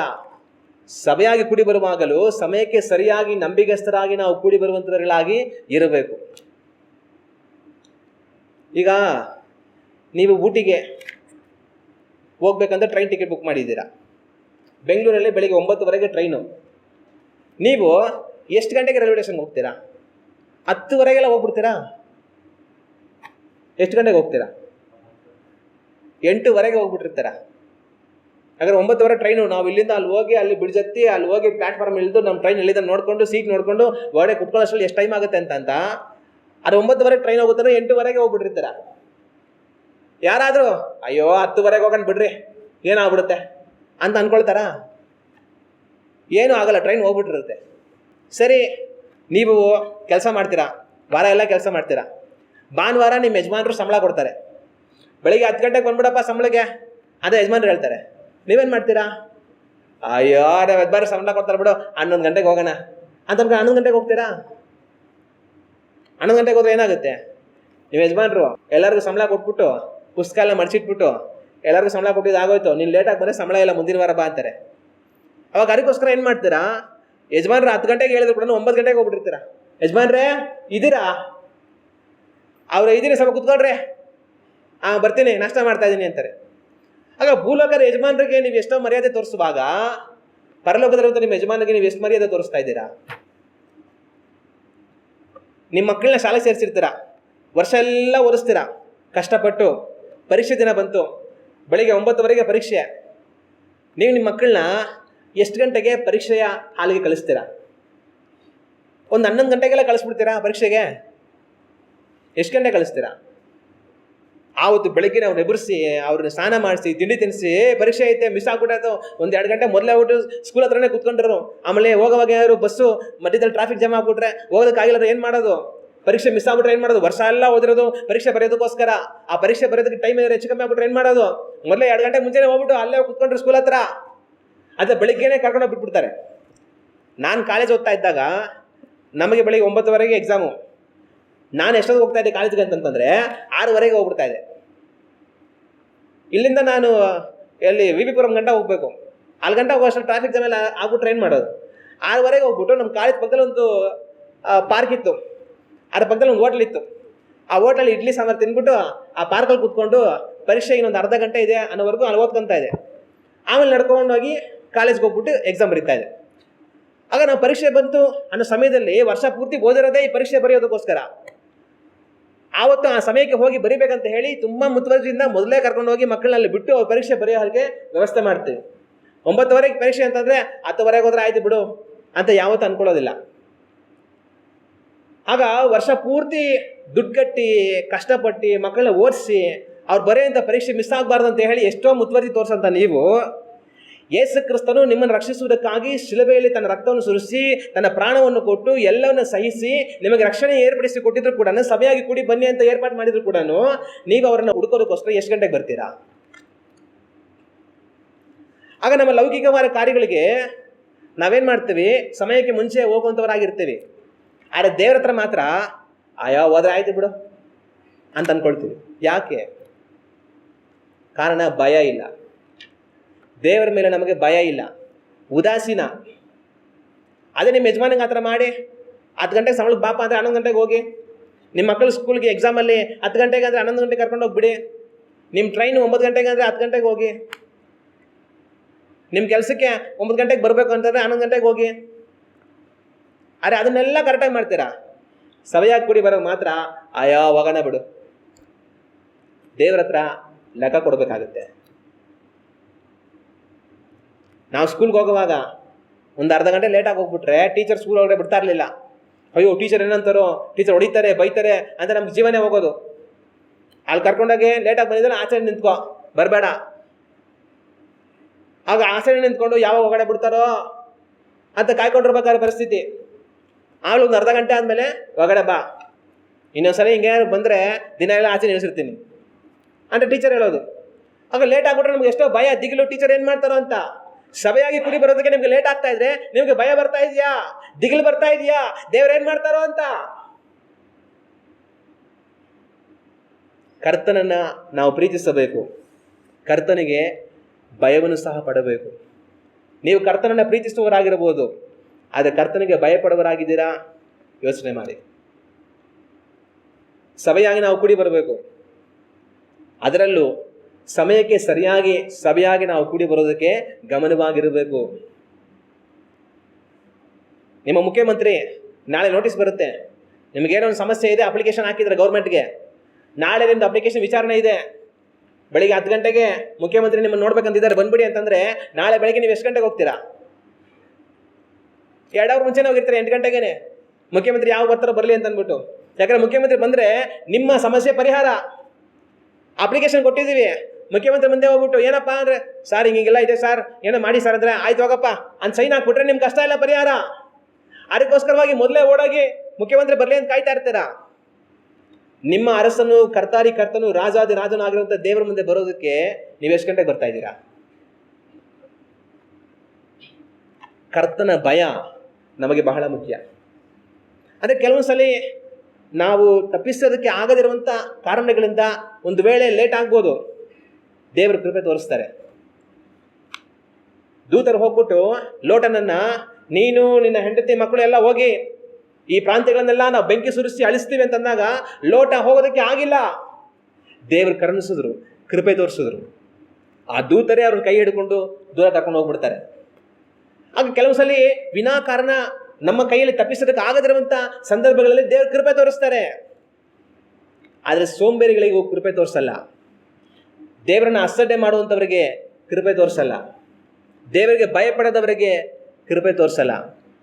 ನ್ಯಾಯ ತೀರ್ಪಿಗೆ ಒಳಗಾಗಬೇಕಾಗತ್ತೆ. ಏನೋ ಒಂದು ಮುಖ್ಯವಾದ ಕಾರಣ ಇದ್ದು ತಪ್ಪಿಸೋದಕ್ಕೆ ಆಗದಿರುವಾಗ ದೇವರೇ ನಾನು ಬರಬೇಕಂತ ಎಷ್ಟೋ ಆಸಕ್ತಿಯಿಂದ ಇದ್ದೆ ಸ್ವಾಮಿ, ಬರೋಕ್ಕಾಗಲಿಲ್ಲ ಸ್ವಾಮಿ ಅಂದಾಗ ದೇವ್ರು ಬಾ ಮಗಳೇ, ಬಾ ಮಗನೇ ಅನ್ನೋ ಸಂತೋಷವಾಗಿ ಕರೀತಾರೆ. ಆದರೆ ಕರ್ತನನ್ನು ಅಸಡ್ಡೆ ಮಾಡಿ, ಕರ್ತನನ್ನು ಉದಾಸೀನ ಮಾಡಿ, ಹೋದ್ರೆ ಆಯ್ತು ಬಿಡಿ ಚರ್ಚ್ಗೆ ಅಂತ ಅನ್ಕೊಂಡು ಬರ್ತಾ ಇದ್ದಾರೆ ಅಂತಂತಂದ್ರೆ, ಕರ್ತನ ಹೇಳುವಂಥ ಮಾತು, ನನ್ನನ್ನು ಸನ್ಮಾನಿಸುವವರನ್ನ ಸನ್ಮಾನಿಸುವೆನು, ನನ್ನನ್ನು ತಿರಸ್ಕಾರ ಮಾಡುವವರು ತಿರಸ್ಕಾರ ಹೊಂದುವರು. ಕರ್ತನಿಂದ ನೀವು ತಿರಸ್ಕಾರಕ್ಕೆ ಒಳಗಾಗದ ಹಾಗೆ ಎಚ್ಚರಿಕೆಯಾಗಿರಿ. ಕರ್ತನನ್ನು ಸನ್ಮಾನಿಸಿರಿ, ಅವರಿಂದ ನೀವು ಸನ್ಮಾನ ಹೊಂದಿರ. ಆಗ ನಾವು ಸಭೆಯಾಗಿ ಕೂಡಿ ಬರುವಾಗ ಆ ಸಮಯಕ್ಕೆ ಮುಂಚೆ ನಾವು ಕೂಡಿ ಬರ್ತೀವಿ ಅಂತ ಅರ್ಥ ಏನು? ಕರ್ತನನ್ನು ನಾವು ಸನ್ಮಾನಿಸ್ತಾ ಇದ್ದೀವಿ ಅಂತ ಅರ್ಥ. ನಾನು ನಿಮಗೆ 10 ಗಂಟೆಗೆ ಬನ್ನಿ ನಮ್ಮ ಮನೆಗೆ ಅಂತ ಹೇಳಿದೆ, ಏನೋ ಒಂದು ವಿಷಯವಾಗಿ ನನ್ನನ್ನು ನೋಡ್ಬೇಕಂತ ಹೇಳಿ. ನೀವು 10:15 ಆದರೂ ಬಂದಿಲ್ಲ, ನಾನು ನಿಮಗೋಸ್ಕರ ಕಾಯ್ತಾ ಇದ್ದೀನಿ. 10:15 ಆದರೂ ಬಂದಿಲ್ಲ, 11 ಆದರೂ ಬಂದಿಲ್ಲ, 11:15 11:00 ಬಂದ್ರಿ. ನನಗೆ ಹೆಂಗಿರುತ್ತೆ? ನಿನ್ನ ಏನೋ ಒಂದು ಸಮಸ್ಯೆನ 10 ಗಂಟೆಗೆ ಬಾ ನಾನು ಸರಿ ಮಾಡ್ತೀನಿ ಅಂದರೆ, ನೀನು 11:00 ಬಂದರೆ ನಿನಗೋಸ್ಕರ ನಾನು ಕಾಯ್ಕೊಂಡಿದ್ದು ನೀನು ಬಂದ ನಾನು ಮಾಡ್ಕೊಡ್ಬೇಕಾ ಅಂತ ಏನು ಮಾಡ್ಬೋದು? ಇಲ್ಲ ನೀವೇ ಆ ಪರಿಸ್ಥಿತಿ ಇದ್ರೆ ಏನು ಮಾಡ್ತೀರಾ? ಲೋಕದಲ್ಲಿ ಯಾರೋ ಒಬ್ಬ ಇದ್ರೆ ಏನು ಮಾಡ್ತಾನೆ? ಅವ್ನ ಪೇಪರಲ್ಲಿ ಎತ್ತಿ ಬಿಸಾಕಿ ಒಟ್ಟೋಗಿ ಮತ್ತೆ ಬರಬೇಡ ಈ ಕಡೆ ಅಂತ ಹೇಳ್ತಾನೆ. ಆದರೆ ನೀವು ವಾರ ವಾರ ಅದನ್ನೇ ಮಾಡ್ತೀರಾ. ಕರ್ತನ ಮುಂದೆ ಬರುವಾಗಲೆಲ್ಲ ನಿಮಗೆ ಇಷ್ಟ ಬಂದಾಗ ಬರ್ತೀರಾ. ದೇವರ ನಿಮ್ಮನ್ನು ಏನು ಮಾಡಬೇಕು? ಆದರೆ ಇದುವರೆಗೂ ನಾವು ಉಳಿದಿರುವುದು ದೇವರ ಕೃಪೆ. ಆದರೆ ಹಂಗನ್ಬಿಟ್ಟು ಅದನ್ನೇ ಮಾಡ್ಕೊಂಡು ಹೋಗ್ಬಾರ್ದು. ನಾವು ಮನೆ ತಿರುಗುವಂಥವರಾಗಿರಬೇಕು. ಆಗ ನಾವು ಸಭೆಯಾಗಿ ಕೂಡಿ ಬರೋದ್ರಲ್ಲಿ ನಂಬಿಗಸ್ತರಾಗಿರಬೇಕು. ಅದರಲ್ಲೂ ಸಮಯಕ್ಕೆ ಸರಿಯಾಗಿ ಸಭೆಯಾಗಿ ಕೂಡಿ ಬರೋದಕ್ಕೆ ನಾವು ನಂಬಿಗಸ್ತರಾಗಿರಬೇಕು. ಅದರಿಂದ 9:00 ಆರಾಧನೆ ಅಂತಂದರೆ ನಾವು 9:00 ಮುಂಚೆ ಆರಾಧನೆಗೆ ಸಭೆಯಲ್ಲಿ ಕೂಡಿ ಬರುವಂಥವ್ರುಗಳಾಗಿ ಇರಬೇಕು. ನಾವು 9:00 ಶುರು ಮಾಡಿ ಆರಾಧನೆ ಸಾಯಂಕಾಲ 6:30 ಮುಗಿಸ್ತೀವಾ? ಎಷ್ಟು ಗಂಟೆ ಮುಗಿಸ್ತೀವಿ? 9:00 ಶುರು ಮಾಡಿ 12 ಗಂಟೆಗೆ ಮುಕ್ತಾಯ ಮಾಡ್ತೀವಿ. ಆಗ 2:30 ಗಂಟೆ ಸರಿಯಾಗಿ ಕರ್ತನಿಗೆ ನೀವು ಕೊಡುವಂಥ ಸಮಯ ಕೊಡೋದಕ್ಕೆ ಆಗಿಲ್ಲ ಅಂತಂತಂದ್ರೆ ದೇವರನ್ನು ನೋಡಿ ಏನು ಹೇಳ್ಬೇಕು? ಅದರಿಂದ ನಾವೇನು ಮಾಡ್ಬೇಕಂತಂತಂದ್ರೆ ಎಚ್ಚರಿಕೆಯಾಗಿರ್ಬೇಕು. ನಾವು ಕರ್ತನಿಗೋಸ್ಕರವಾಗಿ ತ್ವರೆ ಪಡುವಂಥವರಾಗಿರಬೇಕು. ಲೇಟ್ ಆಗೋಯ್ತು ಮೊದಲು ಸಭೆಗೆ ಹೋಗ್ಬೇಕಂತ ಓಡಿ ಬರುವಂಥವರಾಗಿರಬೇಕು. ರೈಲ್ ಹೋಗ್ಬಿಡುತ್ತೆ, ಬಸ್ ಹೋಗ್ಬಿಡುತ್ತೆ ಅಂತ ಓಡೋಗ್ತೀರಾ. ದೇವರು ನಮ್ಮನ್ನು ಬಿಟ್ಟು ಹೊರಟು ಹೋಗ್ತಾರೆ ಅಂತ ನೀವು ಓಡೋದು ಯಾವಾಗ? ನಾವು ಗಮನವಾಗಿರ್ಬೇಕು. ಮತ್ತೆ ಇನ್ನೂ ಕೆಲವರು ಇನ್ನೊಂದು ಕೆಲಸ ಮಾಡ್ತಾರೆ. ಏನಂತಂತಂದ್ರೆ ಸಭೆಗೆ ಬರದೇ ಇರೋರ ಥರ ಸಭೆಗೆ ಬರ್ತಾರೆ. ಹೆಂಗ್ ಬರ್ತಾರೆ ಸಭೆಗೆ? ಸಭೆಗೆ ಬರದೇ ಇರೋರ ಥರ ಸಭೆಗೆ ಬರ್ತಾರೆ. ಹಂಗಂತಂದ್ರೆ ಅವ್ರು ಸಭೆಗೆ ಬಂದಂಗೂ ಇರಬೇಕು, ಸಭೆಗೆ ಬರ್ದಂಗೂ ಇರಬೇಕು. ದೇವರ ಲೆಕ್ಕದಲ್ಲಿ ನಾನು ಬಂದ್ಬಿಟ್ಟೆ ಅಂತಿರ್ಬೇಕು, ನನ್ನ ಲೆಕ್ಕದಲ್ಲಿ ನಾನು ಸಭೆಗೆ ಹೋಗಿಲ್ಲ ಅಂತಿರ್ಬೇಕು. ಹೆಂಗ್ ಮಾಡೋದು ಅದನ್ನು? ಹೆಂಗ್ ಮಾಡೋದು ಅಂತಂತಂದ್ರೆ ಸಭೆ ಆರಾಧನೆ ಮುಗಿಯೋದಕ್ಕೆ ಇನ್ನು ಕೊನೆ ಒಂದು 1/4 ಗಂಟೆ ಇದೆ ಅನ್ನೋವಾಗ ಬಂದು ಕುತ್ಕೊಂಡ್ಬಿಡೋದು. ಉದಾಹರಣೆಗೆ 12 ಗಂಟೆ ಮುಗಿಯುತ್ತೆ. ಇವ್ರೇನು ಮಾಡ್ತಾರೆ ಅಂದರೆ 12 ಗಂಟೆ ಗಂಟೆ ಮಾಡ್ತಾ ಇರ್ತಾರೆ. ನಾವು 11 ಕಾಲ್ಗೆ ಹೋಗ್ಬಿಡೋಣ, 11:15 ಹೋಗ್ಬಿಡೋಣ, 11:45 ಹೋಗ್ಬಿಡೋಣ. ಏನು ಹೋಗಲ್ಲಿ ಕುತ್ಕೊಂಡು ಸ್ವಲ್ಪ ನಾನು ಕೂತಿದ್ದೀನಿ ಅಂತ ಮಗ ತೋರಿಸ್ಬಿಟ್ರೆ ಸಾಕು.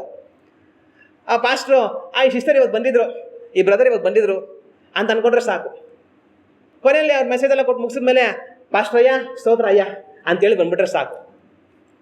ಅವಾಗ ಇವ್ರು ಯಾವ ಥರ ಬರ್ತಾರೆ ಅಂತಂತಂದರೆ, ಕರ್ತನಿಗೋಸ್ಕರ ಬರಲ್ಲ, ಸಭೆಯಾಗಿ ಕೂಡಿ ಬರೋದಕ್ಕೋಸ್ಕರ ಬರಲ್ಲ, ಸುಮ್ಮನೆ ಆಟ ಕುಂಟು ಲೆಕ್ಕೋಕ್ಕಿಲ್ಲ ಅನ್ನೋ ಥರ ಬರ್ತಾರೆ.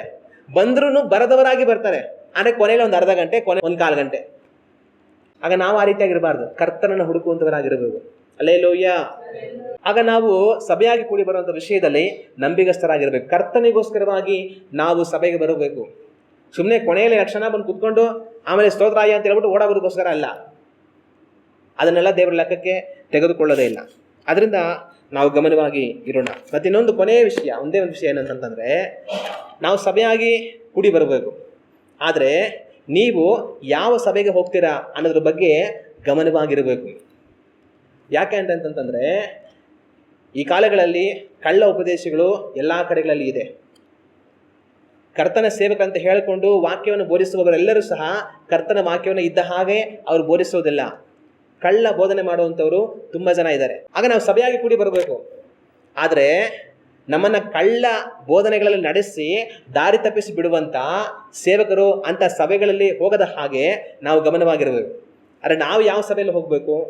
ಎಲ್ಲಿ ನಮಗೆ ಕರ್ತನ ಭಕ್ತಿಯನ್ನು ಕಲಿಸ್ತಾರೋ, ಎಲ್ಲಿ ಕರ್ತನ ದಾರಿನ ನಮಗೆ ತೋರಿಸ್ಕೊಡ್ತಾರೋ, ಎಲ್ಲಿ ನಮ್ಮನ್ನು ಪರಿಶುದ್ಧರಾಗಿ ಜೀವಿಸುವುದಕ್ಕೆ ನಡೆಸ್ತಾರೋ, ನೀತಿಯ ಮಾರ್ಗದಲ್ಲಿ ನಡೆಸುವುದನ್ನು ನಮಗೆ ಕಲಿಸ್ತಾರೋ, ವಾಕ್ಯವನ್ನು ಇದ್ದ ಹಾಗೆ ನಮಗೆ ಎಲ್ಲಿ ಕಲಿಸ್ಕೊಡ್ತಾರೋ, ಕರ್ತನನ್ನು ಹುಡುಕುವುದನ್ನು ಯಾರು ನಮಗೆ ತೋರಿಸ್ಕೊಡ್ತಾರೋ ಅಲ್ಲಿ ನಾವು ಆರಾಧನೆಗೋಸ್ಕರ ಕೂಡಿ ಬರುವಂಥವರಾಗಿರಬೇಕು.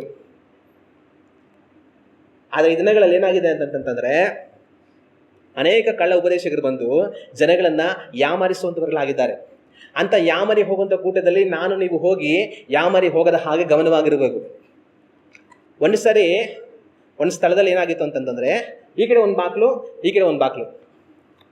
ಈ ಕಡೆ ಬಾಗಿಲನ್ನ ತುಂಬ ಚೆನ್ನಾಗಿ ಅಲಂಕಾರ ಮಾಡಿದ್ದಾರೆ, ನೋಡೋದಕ್ಕೆ ತುಂಬ ಭವ್ಯವಾಗಿದೆ. ಅದರೊಳಗಡೆ ಹೋಗ್ಬಿಟ್ರೆ ಬಾಗಿಲೇ ಇಷ್ಟು ಚೆನ್ನಾಗಿದೆ ಅಂತಂದರೆ ಒಳಗಡೆ ಹೋದ್ರೆ ಇನ್ನು ಹೆಂಗಿರ್ಬೋದು ಅನ್ನೋ ಥರ ಇದೆ.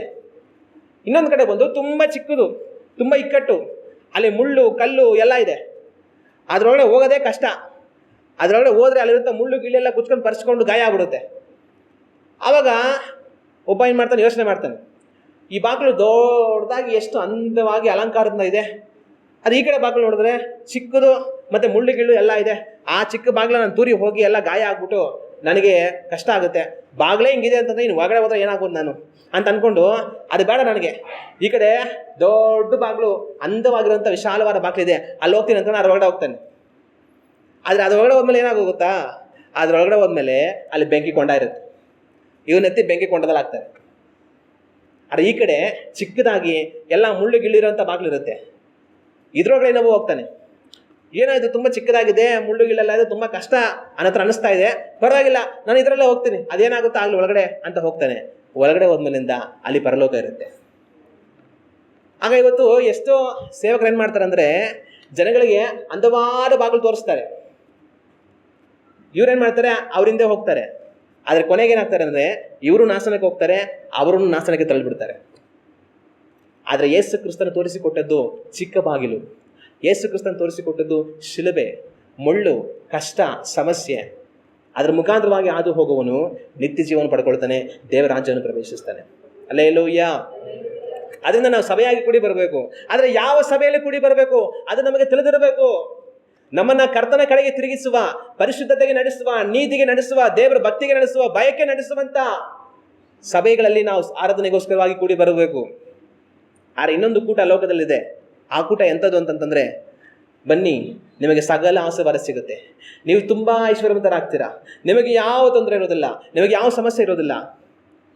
ನಿಮಗೆ ಐಶ್ವರ್ಯ ಬೇಕಾ, ನಿತ್ಯ ಜೀವ ಬೇಕಾ, ಯಾವುದು ಬೇಕು? ಯೇಸು ಕ್ರಿಸ್ತನೇ ಹೇಳಿಬಿಟ್ರು ಏನಂತ, ನೀವು ಧನವನ್ನು ದೇವರನ್ನು ಸೇವಿಸಲಾರಿರಿ. ಒಂದು, ನೀವು ಧನವನ್ನು ಸೇವಿಸ್ತೀರಲ್ಲ, ದೇವರನ್ನು ಸೇವಿಸ್ತೀರಾ. ಆಗ ಒಬ್ಬನು ದೇವರಿಂದ ಬಂದಂಥ ಸೇವಕ ಆದರೆ ಅವನು ದೇವರನ್ನೇ ಬೋಧನೆ ಮಾಡ್ತಾನೆ, ದೇವರಿಂದ ಬರದ ಸೇವಕ ಧನವನ್ನೇ ಬೋಧನೆ ಮಾಡ್ತಾನೆ. ಎಚ್ಚರಿಕೆ, ನೀವು ಐಶ್ವರ್ಯವಂತರಾಗ್ಬಿಡ್ತೀರಾ, ನೀವು ಹಂಗಾಗ್ಬಿಡ್ತಾರ ಹಿಂಗಾಗ್ಬಿಡ್ತಾರ ಅಂತ ನಿಮಗೆ ಸೊಗಸು ತೋರಿಸುವಂಥವ್ರ ಉಪದೇಶಗಳನ್ನು ಕೇಳುವಾಗ ಎಚ್ಚರಿಕೆ. ಅದರ ಹಿಂದೆ ಅಗ್ನಿ ನರಕ ಇರುತ್ತೆ. ಆದರೆ ಒಬ್ಬನು ನಿಮಗೆ ಕರ್ತನ ಭಯವನ್ನು, ಭಕ್ತಿಯನ್ನು, ನೀತಿಯನ್ನು ತೋರಿಸ್ಕೊಟ್ಟಾಗ ನಿಮಗೆ ಕಷ್ಟ ಆಗುತ್ತೆ. ಅದರ ಹಿಂದೆ ಜೀವ ಇರುತ್ತೆ. ನೀವು ಯಾವುದನ್ನು ಆರಿಸ್ಕೊಳ್ತೀರಾ ಯೋಚನೆ ಮಾಡಿ. ನಾವೆಲ್ಲ ಎದ್ದು ನಿಂತು ಕಣ್ಣುಗಳನ್ನು ಮುಚ್ಚಿ ದೇವರನ್ನು ನೋಡಿ ಪ್ರಾರ್ಥನೆ ಮಾಡೋಣ. ನಾನು ನೀವು ನಂಬಿಗಸ್ತರಾಗಿರುವುದಕ್ಕಾಗಿ ಕರೆಯಲ್ಪಟ್ಟಿದ್ದೇವೆ. ಯಾವ ವಿಷಯದಲ್ಲಿ ನಾವು ನಂಬಿಗಸ್ತರಾಗಿರಬೇಕು? ಸಭೆಯಾಗಿ ಕೂಡಿ ಬರುವುದರ ವಿಷಯದಲ್ಲಿ ನಾವು ನಂಬಿಗಸ್ತರಾಗಿರಬೇಕು. ಇವತ್ತು ನಾನು ನೀವು ಸಭೆಯಾಗಿ ಆಸಕ್ತಿಯಿಂದ, ಆತುರದಿಂದ ಕೂಡಿ ಬರುವಂಥವರಾಗಿದ್ದೇವಾ? ಯೋಚನೆ ಮಾಡೋಣ. ಅನೇಕರು ಸಭೆಯಾಗಿ ಕೂಡಿ ಬರುವುದನ್ನು ರೂಢಿಯಾಗಿ ಬಿಟ್ಟು ಬಿಟ್ಟಿರುವ ಪ್ರಕಾರ ನಾವು ಬಿಟ್ಟು ಬಿಡದೇ ಇರೋಣ ಎಂಬುದಾಗಿ ದೇವರ ವಾಕ್ಯವು ಹೇಳುತ್ತದೆ. ಆ ರೀತಿಯಾಗಿ ನಮ್ಮನ್ನು ಎಚ್ಚರಿಸಿಕೊಳ್ಳೋಣ. ಸಭೆಯಾಗಿ ಕೂಡಿ ಬರುವುದು ಮಾತ್ರವಲ್ಲ, ಸಮಯಕ್ಕೆ ಸರಿಯಾಗಿ ಸಭೆಯಾಗಿ ಕೂಡಿ ಬರುವುದಕ್ಕೆ ನಾವು ಗಮನವಾಗಿರೋಣ. ಬಾಗಿಲನ್ನು ಹಾಕುವುದಕ್ಕಿಂತ ಮುಂಚೆ ನಾವು ಕೂಡಿ ಬರುವಂಥವர்களಾಗಿರಬೇಕು. ಯೇಸು ಕ್ರಿಸ್ತನು ಹೇಳಿದಂಥ ಮಾತು, ಅವರು ಬರುವುದಕ್ಕೆ ತಡ ಮಾಡಲು ಆತನ ಬಾಗಿಲು ಮುಚ್ಚಿ ನಂತರ ಬಾಗಿಲನ್ನು ತಟ್ಟಿದಾಗ ಅವರು ಹೇಳಿದ ಮಾತು, ನೀವು ಯಾರೋ ನಾನು ಅರಿಯೇ, ನೀವು ಯಾರೋ ನಾನು ಅರಿಯೇ, ನೀವು ಯಾರೋ ನಾನು ಅರಿಯೇ. ನಾನು ನೀವು ಕರ್ತನನ್ನು ಉದಾಸೀನ ಮಾಡುವವರಾಗಿ ಮನಸ್ಸಿಗೆ ಬಂದ ಹಾಗೆ ಸಭೆಯಾಗಿ ಕೂಡಿ ಬರುತ್ತಾ ನಾನು ನಿನ್ನನ್ನು ಅರಿಯೇ ಎಂಬುದಾಗಿ ಅವರಿಂದ ಹೇಳುವಂಥ ಮಾತನ್ನು ಕೇಳುವಂಥ ಸ್ಥಿತಿ ನಮಗೆ ಬರಬಾರದು. ಕರ್ತನನ್ನು ಸನ್ಮಾನಿಸೋಣ. ಸಮಯಕ್ಕೆ ಸರಿಯಾಗಿ ಸಭೆಯಾಗಿ ಆತನ ಮುಂದೆಗಳಲ್ಲಿ ನಾವು ಕೂಡಿ ಬರೋಣ.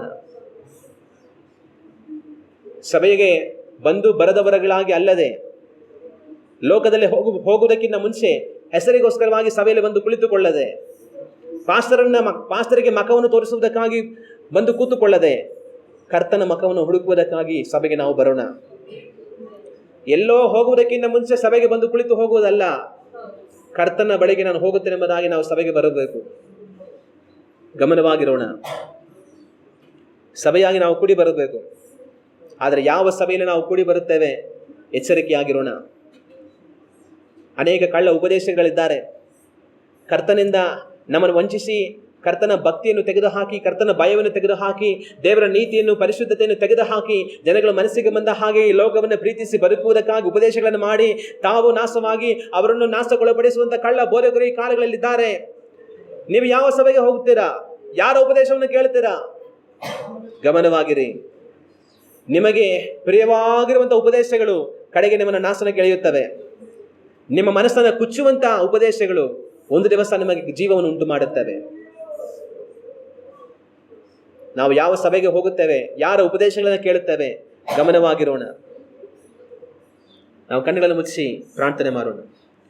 ನಮ್ಮನ್ನು ಬಹಳವಾಗಿ ಪ್ರೀತಿಸುವ ತಂದೆಯೇ, ಈ ದಿನದಲ್ಲಿ ನಿಮ್ಮ ವಾಕ್ಯವನ್ನು ನಾವು ಧ್ಯಾನ ಮಾಡಿದ್ದೇವಲ್ಲ, ಸಭೆಯಾಗಿ ಕುಡಿ ಬರುವುದಕ್ಕೆ ನಾವು ನಂಬಿಗಸ್ತರಾಗಿರಬೇಕೆಂಬುದಾಗಿ ನಾವು ಧ್ಯಾನ ಮಾಡಿದ್ದೇವಲ್ಲ. ಈ ದಿನದಲ್ಲಿ ತಂದೆಯೇ, ನಮ್ಮನ್ನೇ ನಾವೇ ಪರೀಕ್ಷಿಸಿಕೊಂಡು ನೋಡುತ್ತೇವೆ. ತಂದೆಯೇ, ಒಂದು ವೇಳೆ ನಾವು ಸಭೆಯಾಗಿ ಕೂಡಿ ಬರುವುದರಲ್ಲಿ ನಂಬಿಗಸ್ತರಲ್ಲದೆ ಹೋದರೆ ನಮ್ಮನ್ನು ಕ್ಷಮಿಸಿರಿ ಎಂಬುದಾಗಿ ನಾವು ಪ್ರಾರ್ಥಿಸುತ್ತೇವೆ. ನಮ್ಮನ್ನು ಮನ್ನಿಸಿರಿ ಎಂಬುದಾಗಿ ನಾವು ಪ್ರಾರ್ಥಿಸುತ್ತೇವೆ. ನಿಮ್ಮನ್ನು ಸನ್ಮಾನಿಸದ ನಮ್ಮನ್ನು ಕ್ಷಮಿಸಿರಿ ತಂದೆಯೇ. ನಿಮಗೆ ಭಕ್ತಿಯನ್ನು ತೋರಿಸದ, ಭಯವನ್ನು ತೋರಿಸದ ನಮ್ಮನ್ನು ಕ್ಷಮಿಸಿರಿ. ನಿಮ್ಮನ್ನು ಉದಾಸೀನ ಮಾಡಿದ, ಅಸಡ್ಡೆ ಮಾಡಿದ ನಮ್ಮನ್ನು ತಂದೆಯೇ ಕ್ಷಮಿಸಿರಿ ಎಂಬುದಾಗಿ ಬೇಡುತ್ತೇವೆ. ಸಭೆಯಾಗಿ ಕೂಡಿ ಬರುವುದರ ವಿಷಯದಲ್ಲಿ ನಾವು ಗಮನವಾಗಿರಬೇಕು, ಆಸಕ್ತಿಯಿಂದ ಇರಬೇಕು. ಸಭೆಯಾಗಿ ಕೂಡಿ ಬರಬೇಕು. ಸಮಯಕ್ಕೆ ಸರಿಯಾಗಿ ಸಭೆಯಾಗಿ ನಾವು ಕೂಡಿ ಬರುವಂಥವர்களಾಗಿರಬೇಕು. ಕರ್ತನು ಹೊರಟು ಹೋಗುವುದಕ್ಕಿಂತ ಮುಂಚೆ ನಾವು ಬರುವಂಥವர்களಾಗಿರಬೇಕು. ಅದೇ ಸಮಯದಲ್ಲಿ ತಂದೆಯೇ, ನಾವು ಯಾವ ಸಭೆಗೆ ಹೋಗುತ್ತೇವೆ, ಯಾರ ಉಪದೇಶಗಳನ್ನು ಕೇಳುತ್ತೇವೆ, ತಂದೆಯೇ, ನಾವು ಗಮನವಾಗಿ ಆರಿಸಿಕೊಳ್ಳಲು ಸಹಾಯವನ್ನು ಮಾಡಿದೆ. ನಮಗೆ ನಿಮ್ಮ ಭಕ್ತಿಯನ್ನು ಕಲಿಸುವ, ನಿಮ್ಮ ಪ್ರೀತಿಯನ್ನು ಕಲಿಸುವ, ನಿಮ್ಮ ಪರಿಶುದ್ಧತೆಯನ್ನು ಕಲಿಸುವ, ನಿಮ್ಮ ಭಯವನ್ನು ಕಲಿಸುವಂಥ, ನಿಮ್ಮ ನೀತಿಯನ್ನು ಕಲಿಸುವಂಥ ಸಭೆಗಳಿಗೆ ನಾವು ಹೋಗಬೇಕು. ಲೋಕದ ಆಶೆ, ಮೋಹ, ತಂದೆಯ ಮಾಯೆ, ಈ ಲೋಕದಲ್ಲಿರುವಂತಹ ಸಕಲ ಭೋಗಗಳನ್ನು ತೋರಿಸಿ ನಮ್ಮನ್ನು ಯಾಮಾರಿಸುವಂಥವರ ಬಳಿಗೆ ಹೋಗಿ ನಾವು ನಾಶನಕ್ಕೆ ಒಳಗಾಗಬಾರದು. ತಂದೆಯ ಗಮನವಾಗಿ ನಾವು ಸಭೆಗಳನ್ನು ಆರಿಸಿಕೊಂಡು ಅದರಲ್ಲಿ ಪಾಲ್ಗೊಳ್ಳುವುದರಲ್ಲಿ ಎಚ್ಚರಿಕೆಯಾಗಿರಲು ನಮಗೆ ಸಹಾಯವನ್ನು ಮಾಡಿದೆ. ಆಡಂಬರವನ್ನು ನೋಡಿ ಓಡಿ ಹೋಗಬಾರದು. ಕರ್ತನು ಎಲ್ಲಿರುವನು ಅಲ್ಲಿ ನಾವು ಹುಡುಕಿ ಹೋಗಬೇಕು. ತಂದೆಯೇ, ನಿಮ್ಮ ಕೃಪೆಯು ನಮ್ಮೆಲ್ಲರ ಸಂಗಡ ಇರಲಿ. ನಿಮ್ಮ ಬಲವುಳ್ಳ ಹಸ್ತಕ್ಕೆ ತಂದೆಯೇ ನಮ್ಮೆಲ್ಲರನ್ನು ಒಪ್ಪಿಸಿಕೊಟ್ಟು ನಮ್ಮ ಕರ್ತನಾದ ಯೇಸು ಕ್ರಿಸ್ತನ ನಾಮದಲ್ಲಿ ಬೇಡುತ್ತಿದ್ದೇವೆ, ಪರಲೋಕದ ನಮ್ಮ ತಂದೆಯೇ. ಆಮೇನ್, ಆಮೇನ್.